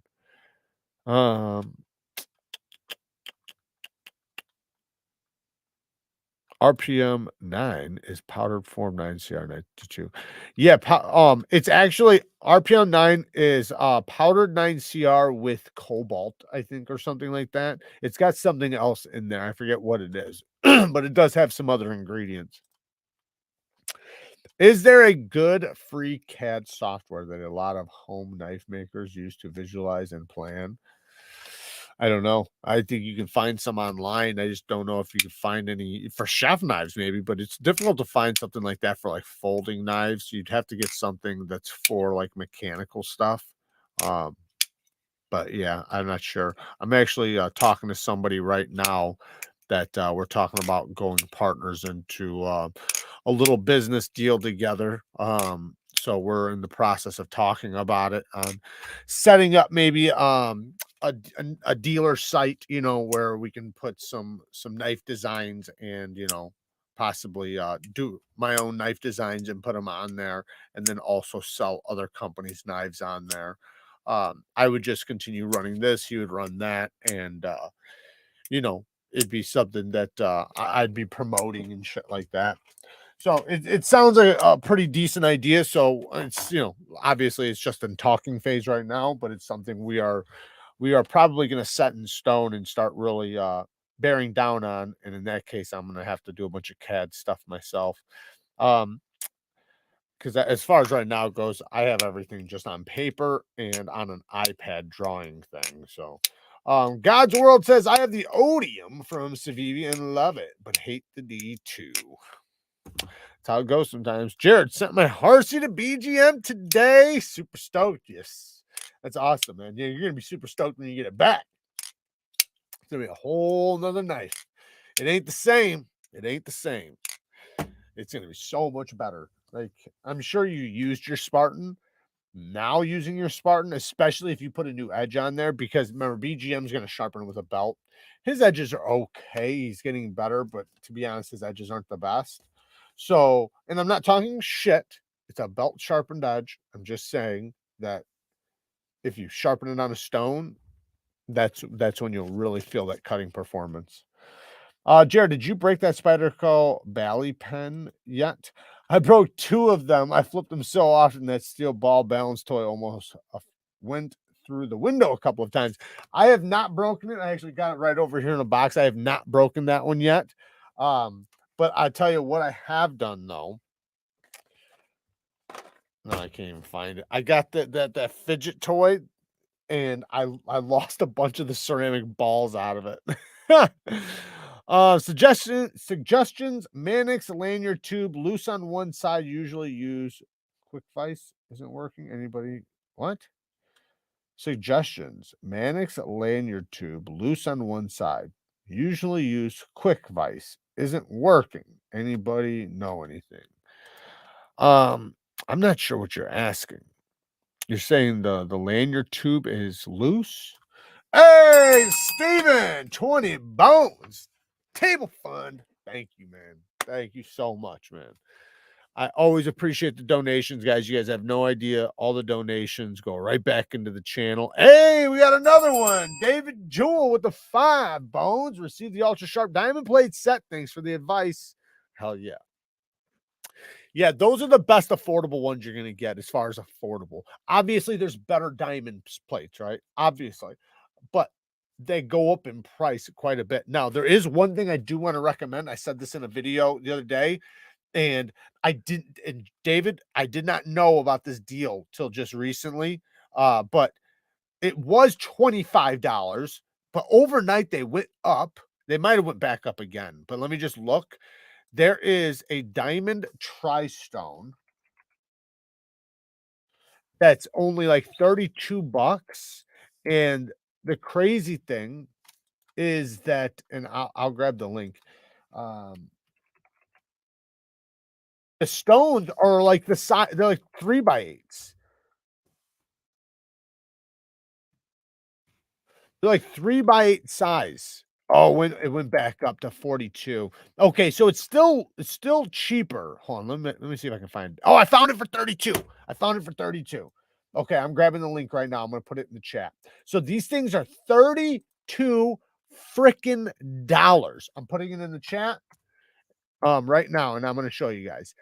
$32 for this tri-stone. These are like 3x8. I'm not, they might be like 2.5 to 2.5x8, but anyways, it's fucking big. And it's got a 150, a 320, and a 1200, I think is what it has, but they're big. You guys have seen this in my videos. This is a big stone. These stones, if like for my other stones, this would be well over $100. So like say my ultra sharps this size are $138. Think about that. You're getting the 3 plates for 32 bucks. Yeah, 33 bucks. Now, the first course one, the 150, has deeper lines in it, and sometimes your tip kind of hits in there and it's kind of aggravating, but the other sides are all really, really good, and they're super smooth, you know, as far as going across. Obviously, when you first get it, it has to break in. It's a diamond plate. But anyways, yeah, dude, the ultra sharps are great though, man. You got a good purchase right there. Did you get the big ones or the small ones? Did you get the 3x8s? The 3x8s are the best, but I know they're quite a bit more money than the 2x6s. Hey, Low County Hillbilly. Oh, sorry, Low Country Hillbilly with the 20 bones. Thank you, man. I appreciate it. Thanks for always being the knife guy. Knife guy, man. Thank you, man. I greatly appreciate the donations. Like I said, guys, all the money always comes back into the channel. And, you know, right now with the way YouTube is right now, things are a little weird. I don't know if it's just the time of the year. I don't know, because things are always in waves, right? They're always in waves. But it just seems like certain times of the year, every couple of years, like something happens like with YouTube where they get a little picky, you know, and they don't like certain types of content, stuff like that. But anyways, my point is just that it just seems like so many things are down right now, like with ad revenue and things like that. And it just, you know, and I know what it is because we were told last year that we were going to take a 30% cut because of the ads are not as good because people aren't spending as much money as they were. So of course people aren't going to invest as much. So basically all I'm saying is that, so every time you guys use my links and the donations, all that shit adds up massively for us. And I can't thank you guys enough. Dakota, Thank you for becoming a member, man. You are the man. Thank you so much. Tomorrow, 12:15 Central Time, we have a members live sharpening. So if you guys want to join, YouTube pays too much attention to politics. It's just an unfortunate fact of life. I know, and I hate it, but it is what it is. They tend to do that around certain times, and then they stop. So you can tell, it is probably driven in some way, but I'm glad that they at least stop. Like they usually take their foot off the gas after a certain point. Um, which is good. I do want to get on other platforms though, just in case if anything ever happens. And I do want to start another channel completely not about knives, something probably more entertaining or something. Just because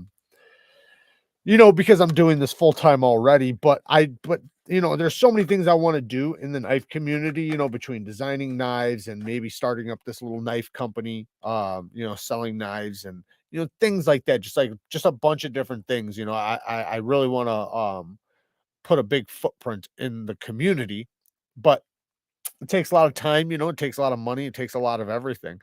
And I've been doing it for a while now. So I got the connections and everything. Um, so hopefully it all works out. I'm definitely a hard worker, so that's definitely not one. I definitely will not be lacking that. I will not lack fucking hard work. Christian, thank you, man. 10 bones. Put this in the get the fuck out of Illinois fun. I definitely will. I definitely will. I want to so bad. I hate it here, man. I love that I have a huge family, man. And I'm talking about a tight-knit family, man. My family's ride or die. And that does something to you, because I always have the one call does it all, right? I can call up anytime I need anything. If I'm broke down, if it doesn't matter, what it is. I got somebody. And that holds a lot of weight, and it's hard to leave that. Now, don't get me wrong, I have family in other states and stuff too. But I want out of Illinois bad. I really do. The taxes are just stupid. I mean, I want to go to a place where there ain't the state tax and stuff like that. Because I'm just getting absolutely raped with taxes.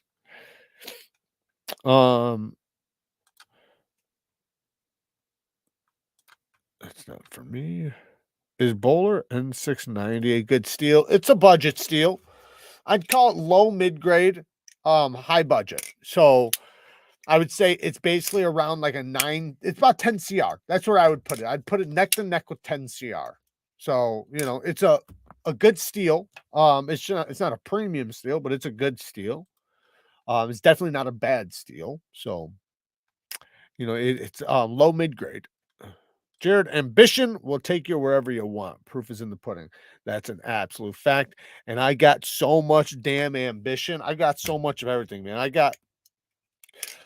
That's one thing I'm very blessed to have. I have a very not stubborn, I don't want to be stubborn, but I got a high drive. Like my brain is constantly wanting more. I constantly am thinking I'm lazy. I'm constantly worried if I'm being too lazy or if I'm not doing something hard enough or if I'm not working long enough. And I'm talking about after I've done like 14 hours, I'm still doing that. I'll do 16 hours in a day and I'm still thinking that way.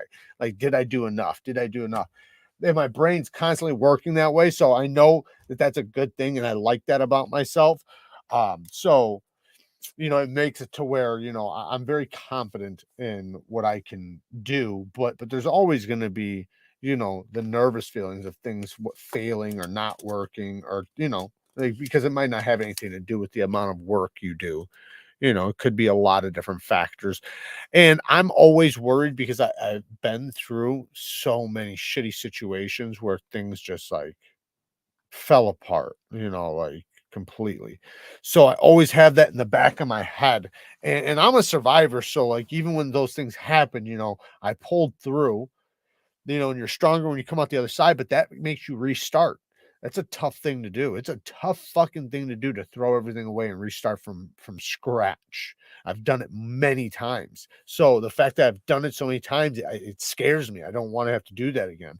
I hate the thought of fucking losing everything and having to restart you know, at the starting line. So, but you know, hopefully I don't have to. Hopefully things continue to work out. And yeah. I live in Illinois also, and it's horrible, to be honest. It sucks. YouTube don't like the R word. I know they don't. They don't like a lot of fucking words. But you know, it's hard for me not to say words that I'll say constantly. Like, I mean, I'm usually a little bit laid back, you know, with some things I say, just because, you know, uh, I know people today, man, have such sensitive fucking ears.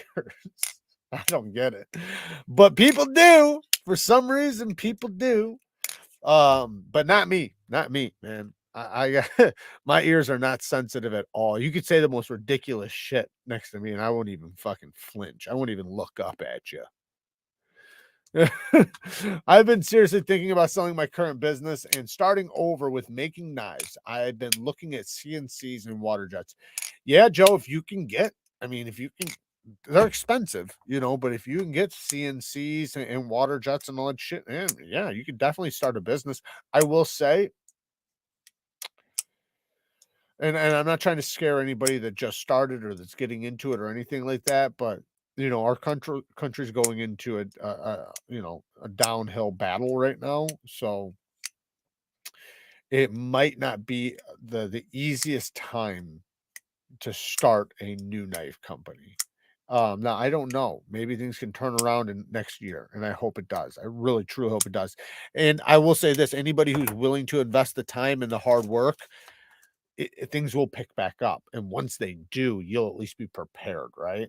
So, you know, you might not have good times for the first 4 or 5 years or 3 years, whatever. But then, if as long as you keep working at it and keep pressing at it and keep doing it, when that wave comes, you'll be ready. And that's what I always think about. I always try to think about the wave, you know, because downtimes happen. Downtimes always happen. But the waves always happen too. You know, the tide always comes back. So the problem is that are you going to be dead when the tide comes back, or are you going to be fucking ready, you know, to jump on that wave? So let me Jared took apart my native 5 today to clean it. No washers.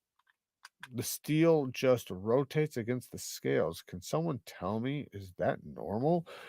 No, I don't think that's normal at all. I thought they had phosphor bronze washers. Maybe something happened. Did somebody else have a native 5 that they've taken apart recently? I'm pretty sure they have washers. Um, I will say the Para 3 lightweight only has a washer on one side. So that is a thing with those, which is stupid.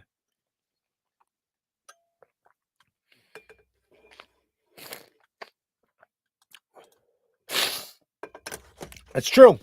She says, if you have the capital, then starting now ain't a bad idea, because at the time we are in a better state, you will have already been through the learning curve. Yep. That's definitely true. We are so close to precipice that my only comfort is sorry guys, I fucking I barely made it to the 9th grade. Um I don't even know precipice. I don't know what it is. The only comfort is that I am close to 2 primary targets. I work a 9 to 5 as well. So if it takes a while, that's fine. It's a good attitude, because that always is going to take time. I think it's just, you know, what you put into it. My niece can run CNC machines. She learned in a special high school. Super dope. Yeah, you can take course classes right now. Like, we have community colleges that do CNC courses all the time. People get them constantly. So that is something anybody can do. So if you were going to invest in one, it's not a bad idea to take that class, you know, because you're going to be doing it for yourself. So it's smart to do. Investing in yourself and investing, period, is smart. And I don't mean like buying stocks and bonds. I'm talking about just investing in yourself, you know, like with a CNC machine, buying tools, you know, just things like that, you know, sharpening stones, like just things like that that can that can benefit you, I think are really good, or things that can make you better. So yeah. And knowledge is like the number one thing, man. Learning something. And that's also in many cases the hardest thing. So constantly trying to learn new stuff. So I try to get out of my comfort zone constantly, and it's very easy to get me out of my comfort zone. That's the problem, because my comfort zone is like, if right now this computer shut down or something, like I'm freaking out. I'm breaking shit. Earlier, you know what happened to me earlier? I literally was done editing a video, and I had everything done and was literally about to save and transport it, and everything just shut down. And I was like, motherfucker. I was like, please tell me I saved. I couldn't remember if I had already pre-saved. And I was like, when I turn it back on, hopefully it'll give me a chance to save, because that sometimes happens. It has like a thing just in case. Turned it back on. Everything I did was gone. Back to square one. But that's just the name of the game. That's what it is. You know, when you do this shit, when you do this and you do content creation, you're gonna have that happen often. You know, where you literally have hours invested in something and it's gone in the blink of an eye, and you have to start from square one. And that's just life too, you know. But I try to push myself as much as possible out of my comfort zone to learn new things, so that I can get better and be better, you know, in all different ways, you know, even if it's like spending 10, 15 minutes just learning a subject, you know, once a week or something. I try doing that. And, you know, it's, sometimes been good things. Sometimes, you know, it's just been a waste of time, but I think in most cases, it's usually a good investment of time. Need to stock up on food, water, camping supplies if you want to survive for what's coming our way. Yeah. Hopefully it doesn't get that bad, but you know, hopes are hopes. You know, I like to think that I'm a survivor, and you know, I can survive through just about anything, but that doesn't mean I'm not, you know, still worried about, you know, what's coming. And you always think about like, you know, because you're never going to be prepared. Like, you know, even the most prepared, obviously, they're going to be better off than you, right? And I'm not even hardly prepared, so like, I'd be kind of fucked. By the way, is just a 2-bit word for the edge. I am kind of drunk. Okay. All right. Well, start. Why don't you just say? Why don't you say the other word? Why don't you just say the edge? My nephew went to a university, got a master's in environmental engineer. He's selling paint in a big box store. That tends to happen too. Let's talk about scent of the day. Bob Smith says stock up on firearms and ammo first, or you really stocking up for someone else if that scenario happens. Absolute facts. I agree. So I wanted to grab something that was good for. I actually have something really cheap here I want to show you guys, because it actually is really good. And then I have the actual fragrance of the day. So this one is just a Target brand, brand. It's Goodfellow. You guys have seen it. They make clothes, they make shirts, they make all kinds of shit. Well, they also make fragrances. And this particular one, number one, Blue Sage and Tonka. Blue Sage and Tonka is absolute fire. This, it doesn't last very long, but you know, obviously it's cheap as shit. This thing's like a couple dollars. You can get a regular bottle for like 24 bucks. You can get it online. You can look at it on any Target website. Just punch in Goodfellow fragrances, number one, Blue Sage Tonka. But it is a great fragrance. I wish I had it in a more high quality fragrance, because it's definitely a blue fragrance, so it's very fresh and blue, like, you know, shower jelly, like, so great men's. It's almost like a deodorant kind of, you know, but it has something else in there that's like soft, and It's probably the sage and the tonka too. The tonka adds a little bit of sweetness to it. The sage is probably, adding a little bit of that too. But anyways, I just figured I'd talk about it because it's so cheap that if you guys are ever in Target, I don't really go into Target anymore. I've had this for a long time, but if your wife ever does or you ever do, you know, just pick that up really quick and check it out. But the fragrance I'm actually going to recommend today is from Guerlain, and oh my goodness, this is not going to come up. I'll just put it in up here. So, anyways, I picked this.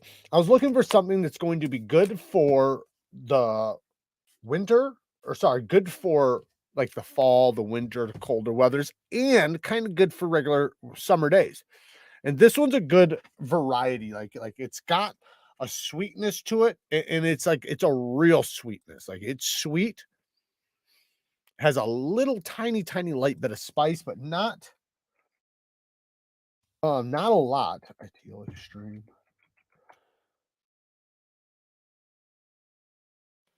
But damn it, is it fucking good. It's like, to me, here you go. I'll just show it to you. Here's the note breakdown. If it'll come up. So the note breakdown is, and you can see it's Ideal Extreme, and it's fruity, sweet. Like I said, it's very sweet off the top. The almond and the tobacco and leather, though, they mix together very well. You won't get the tobacco or the leather at first. It takes a dry down, but once it starts drying down, the tobacco and leather, it starts coming out, and that's when the nuttiness starts coming out.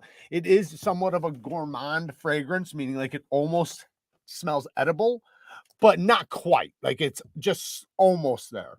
You can still tell it's a fragrance and that it's not edible, but it's good enough to where it's going to turn heads. These have been very well known to be very women have been very impressed by them as far as on men. Guerlain makes all different types of fragrances. I have not tried a bad one yet. I have another one. This one is, I think, a little bit more masculine, but it just smells like smells like sweet lemon. And it's like a strong sweet lemon. And this is the Plantain Privé. The same company though, the Guerlain. I didn't link them or anything like that, but you can find these fragrances, everywhere. You can see the name right here, the Guerlain for men, but there's also, or sorry, now you can see it. But anyways, yeah, that's the one. I'll talk about the lemon one maybe some other time. It's really, really good though. Both of them are fired. This one I would say is more for summertime though. You can't really pull this off in the winter. Absolutely not. This is a summer fragrance. It's just a sweet lemon, but damn it, it's addicting. It's addicting. This one's more versatile as far as different weathers and stuff. So check it out if you guys want to. You guys can look it up. I didn't link it or anything.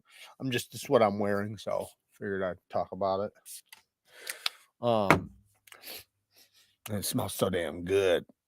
Is the knife is sharp, it'll cut. What? If the knife is sharp, it'll cut. Yeah.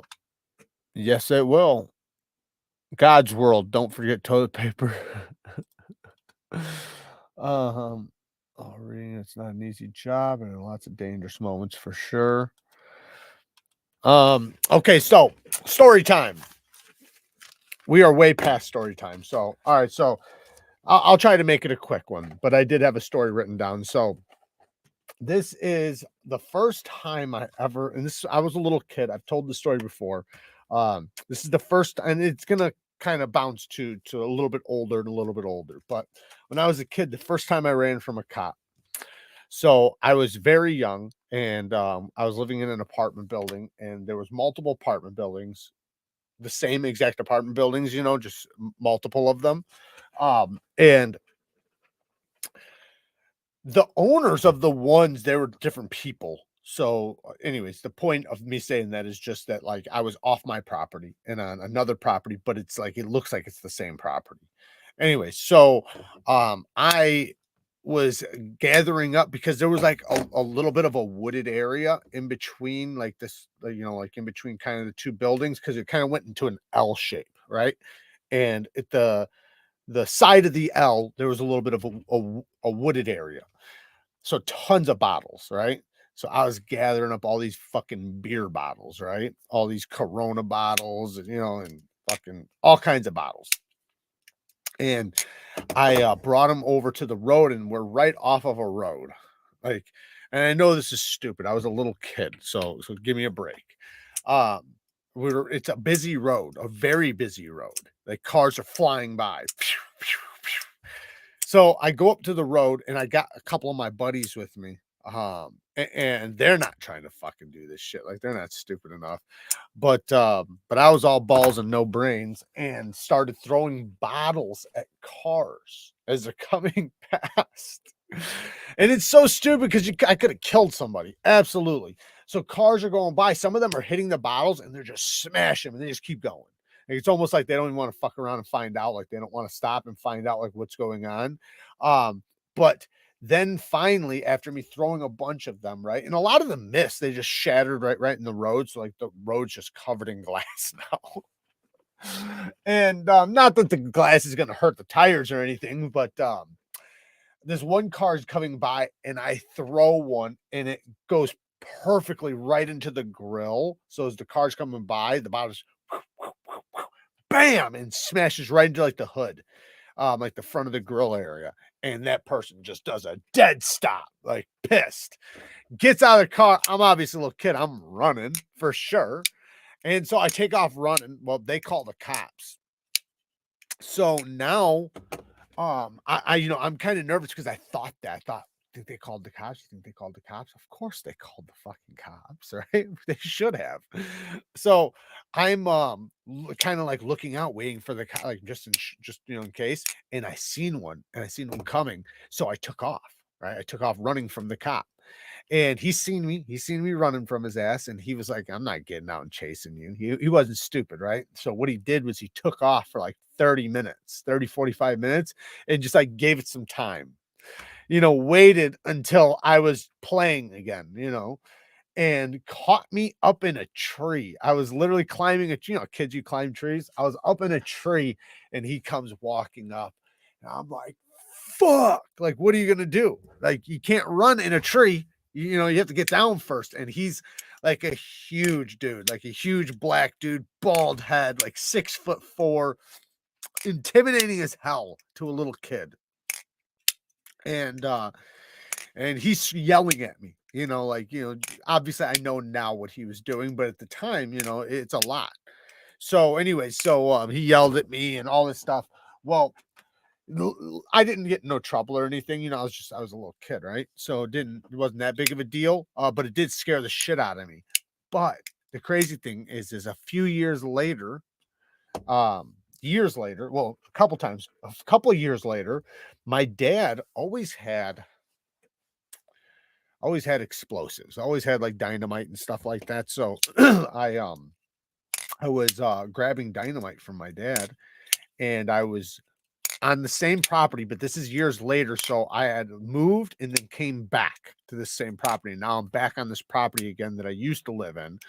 And it's crazy because what we were doing was we were like taping dynamite to trees and like blowing up the trees and shit, throwing them inside like tree holes and stuff, and blowing up the insides and watching them fall, shit like that.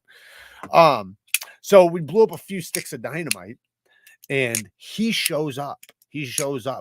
But cool as fuck, he shows up, and he just pulls up. He's like, hey, you guys lighting the fireworks? And I'm like, no. my buddy who, like, he's a little bit older than me, he's probably 4 years older than me, he's like, yeah. Because he knows the cop's like cool, so he's just like, yeah. And the cop's just like, well, stop that shit, we're getting calls, and I don't want to have to come out here and arrest one of you guys. He's like, so just cut that shit out. And he already knew, like, these weren't like little fireworks. Like, he knew. You could tell he knew. Like, you don't get calls for little bullshit. Anyway, so he let us go again, but he didn't recognize me. Obviously, this is years later. Then again, like, I don't know, another year later or something like that, in my DARE class, he's my DARE teacher. You guys remember DARE, the drug thing? in school. He winds up being my dare teacher. I'm like, what the fuck? Like, how many times am I gonna run into this guy? I don't think again he recognized me. You know, I was just too young, but I recognized him, so I thought he might have. You know what I mean? You think that. You don't realize when you're a kid, you remember things adults don't. You guys know that. Like every kid remembers your face way better than you're going to remember theirs because you mean so much to their small life, right? But to an adult, you have such a big life that you forget half the shit. I still got my dare shirt. Didn't they stop that? I thought they stopped that. What was your pops at diner for? Blowing shit up. That's exactly what it was for, blowing shit up.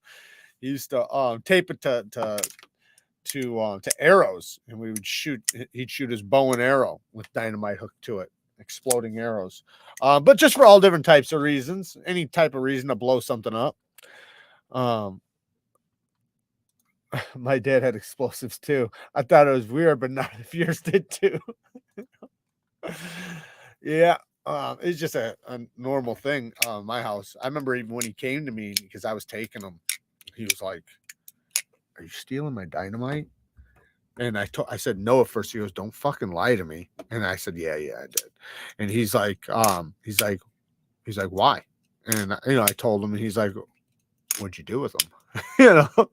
And I told him I was taping them to trees and throwing them in tree stumps and shit. And he said something, I can't remember exactly what he said, but he said something like, it hit you in the cocksucker or something like that, right? That's what he would say, because he'd call it like your mouth, like your cocksucker, like, so he'd tell you things like I'll hit you in the cocksucker, he'd say shit like that. So what he meant was that the power was so fucking big, you feel like you get smacked, if you're not like used to how far you should get away from it and things like that. And but no, he was cool. He was cool. Jared, you did some real stupid shit. I love it. Hold my beer and watch this. Bad decisions make the best stories. Yes, they do. Yes, they do. And I actually got that right there. Thanks to Bones. Bad decisions make good stories. But yeah, I was so young though. Those little interactions never, I never got in trouble or nothing, so I got very lucky. But when you're that young, you do, right? Like, they're gonna get away with a lot more stuff because you're a kid. So, but it's just crazy when I think about like some of the stuff I was doing. Like if I was older, what type of trouble I would have gotten into. And I did when I'm getting in trouble as I got older, but not for that stuff. Never get a blowjob from a girl after she eats a box of Red Hots. Hit you in the cocksucker. I can't. Yeah, that was a big one. My dad had all kinds of little sayings like that, and that was definitely one he always said. He always say that. Or if he was telling you to hit somebody, he'd tell you, hit him in the fucking cocksucker. Hit him in the cocksucker. Hit him in the mouth. Blast radius. We once blew up a beaver dam with 30 sticks of dynamite. It blew a hole in the river. Yeah. Sounds like a lot for a beaver dam. I would think about 3 or 4 would probably do the job. It depends on the size of the beaver dam, though. I guess I have seen some big ass beaver dams. But yeah, dynamite doesn't go out. When you throw it in water, it stays going. You can, like, when you throw it in water, it makes a big splash. I mean, it's illegal, but people fish that way sometimes. And it's illegal, though. You're not supposed to do it, but some people have done it in the past. You throw a stick down there and it, kills all the fish, just from the I don't know, whatever the fuck it's called. Jared's dad was old school cool. Yes, he was. He absolutely was. What's up, Neves? Hope all is well. I'm probably late. Did I miss anything important? Just bullshitting. We've had a bunch of different topics. So you can rewind it if you want to, because we're about to take off in like 2 minutes. Well, in terms of dynamite use, there's no kills like overkill. That's true. That's true. You can't go wrong with overkill, can you? At least you got the job done. I'm gonna have to do that. Wait, I'm gonna have to use that with my kids someday. um, but yeah, no, he was such an awesome dad. Like he was a type, like even like when I'd get into fights at school, like he liked that shit. He didn't care. Like if I got in trouble or anything like that wasn't a big deal. He didn't give a fuck about that. Like he'd tell me before I went to school, like, don't ever worry about getting into a fight. He's like, I'll have your back, you know.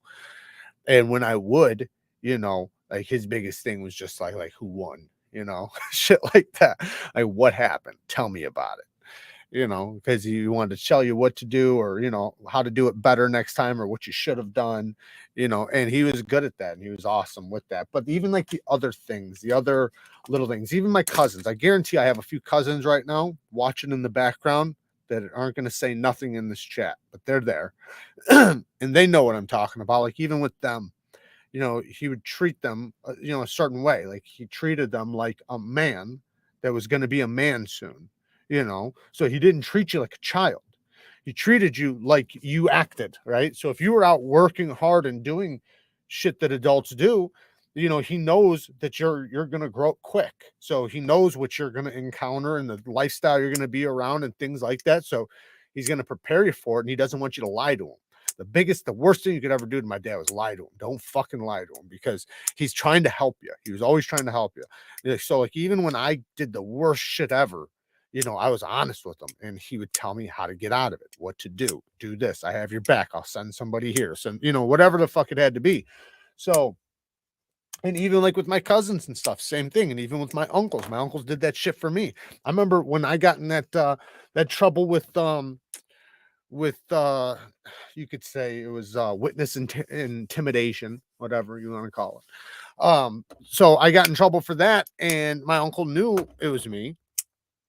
Shows up, I didn't even know he knew. Shows up at the apartment that I was staying in and comes and gets me out of Dodge, you know, packs my bags, gets me the fuck out of town because he knew that they were after me.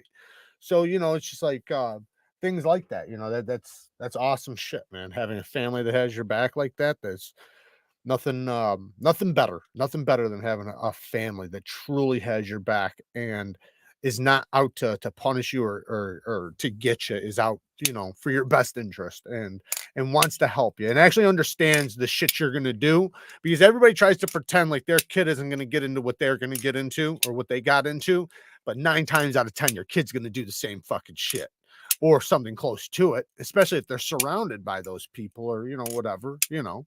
I'm not saying that that's a good thing, but I'm just saying, you know, certain environments are going to lead to certain things. And if you know those environments or you people are going to see certain things, then you should probably prepare them for it. Right. But yeah, he was an awesome dude. Actually, somebody sent me some pictures. I'm going to actually show you guys a picture of my dad. This is, somebody sent me this. There's one of my cousins. This is my dog. You can barely see him. It's a little bit blurry. You can see my old gear Dane there. Let me try to. This is after he was hurt, obviously. He's in bed, he's paralyzed. So and it's my gear Dane, the bull mastiff. Sleeping.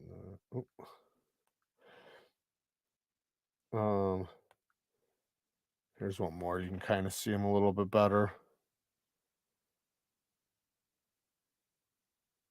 But anyways,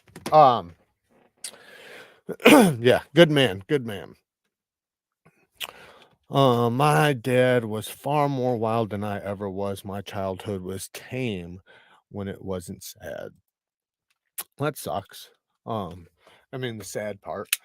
Jared, I never met your dad, and yet I miss him. Need more like him. I feel the same way, man. He is definitely, you know, in a lot of my family. Even my grandpa died at an early age. My dad died at an early age.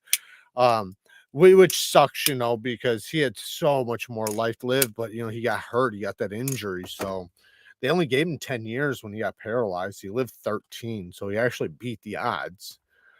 Which is crazy because as crazy as he was, you would have thought he had died in 2 years because he didn't do, he'd fight you on everything. Universally hated nowadays for preparing the next generation. Yeah, but I know what you mean. I know what you mean, but I think there's just times, I think, and I think the times are gonna start changing where it's gonna be wanted more and more. I think we went into this, I don't know, this fucking weird place where people were acting weird and not understanding, I guess, violence and real things that can happen in our country, and just all, I don't know. The times are too good. I don't know what the fuck happened, but all I'm trying to say is that I do think that we're going to realize how important masculine, strong men are. And I'm not saying being a gangster and doing bad shit's masculine. I'm saying hardworking men, the men that run into the burning buildings, the men that are out on the power lines, the men that are picking up your trash, the men that are doing the plumbing, doing the roofing, doing the concrete, doing the landscaping, doing the mail, whatever, how important all those things are in society, and how much we need those strong men that are willing to do those jobs, that aren't all trying to be, a TikTok superstar or whatever. I thought it was the most craziest thing when I heard that most kids today want to be a content creator or whatever, like, kind of like what I'm doing, which I'm such a hypocrite for saying this, but it's like I couldn't imagine being a kid and wanting to be that. That's crazy to me. But obviously I'm doing it now, so I don't want to be a hypocrite, but I mean, we didn't have it when I was a kid, so I guess I can't say what I would or wouldn't have done. But when I was a kid, man, I was like striving, like I wanted to do the shit that got me around heavy artillery and tools. You know what I mean? Like the things that you could get hurt by. I wanted to operate that shit. I wanted to be around that stuff, the loud stuff. And like when I'd see people using like a jackhammer or something, I was like, man, I can't wait till I can use that thing. That's the way I thought. And so that's what I wanted to do. And it doesn't necessarily mean it have to be construction, but just in anything, like I was so fascinated with cars and stuff like that. So I wanted to be around them. I wanted to be, just around all that stuff. Shout out to the plumbers. Shout out to the plumbers. Shout out to the plumbers. I never cross a person who is quiet and keeps themselves and does their job. I don't want that heat. uh like my mom had to be dead long ago. When she came to the hospital, they said it was about a couple hours. I said, nope, you don't know her. Took 4 days.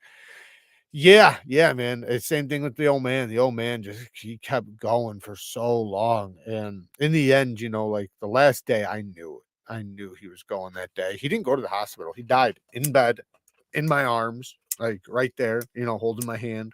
I remember his last words, everything. And he literally, from his last words to his last breath, was like almost instant.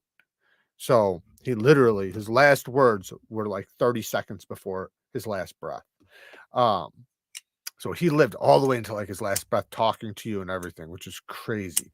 But I knew he was gonna die. I knew it. Like I felt it. So I called everybody and told everybody, hey, he's not gonna make it much longer. He's gonna be dead in a couple hours. Like I'm just letting everybody know now. If you want to see him, talk to him, come now, because he ain't gonna make it. And yeah, he wound up dying that day. But there was just so many signs. All the signs were there. All right, guys.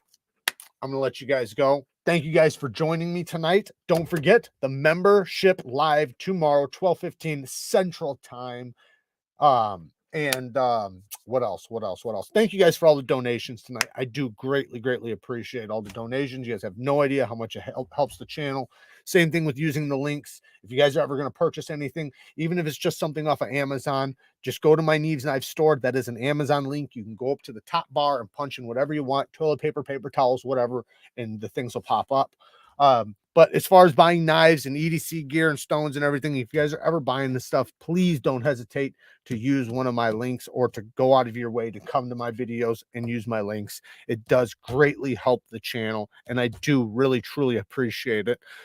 And I do this for a living, so all that revenue goes back into the channel and to make it better, or to whatever, but it's all, obviously, it's it's well needed. Guys, I love you guys, and I thank you guys for sitting here and hanging out with me and bullshitting with me. You guys are hilarious, by the way. Some of the things you guys say is just like sometimes I'll read some and I'm literally dying laughing on the inside. You guys are great. Work hard, stay tough. Until next time, peace.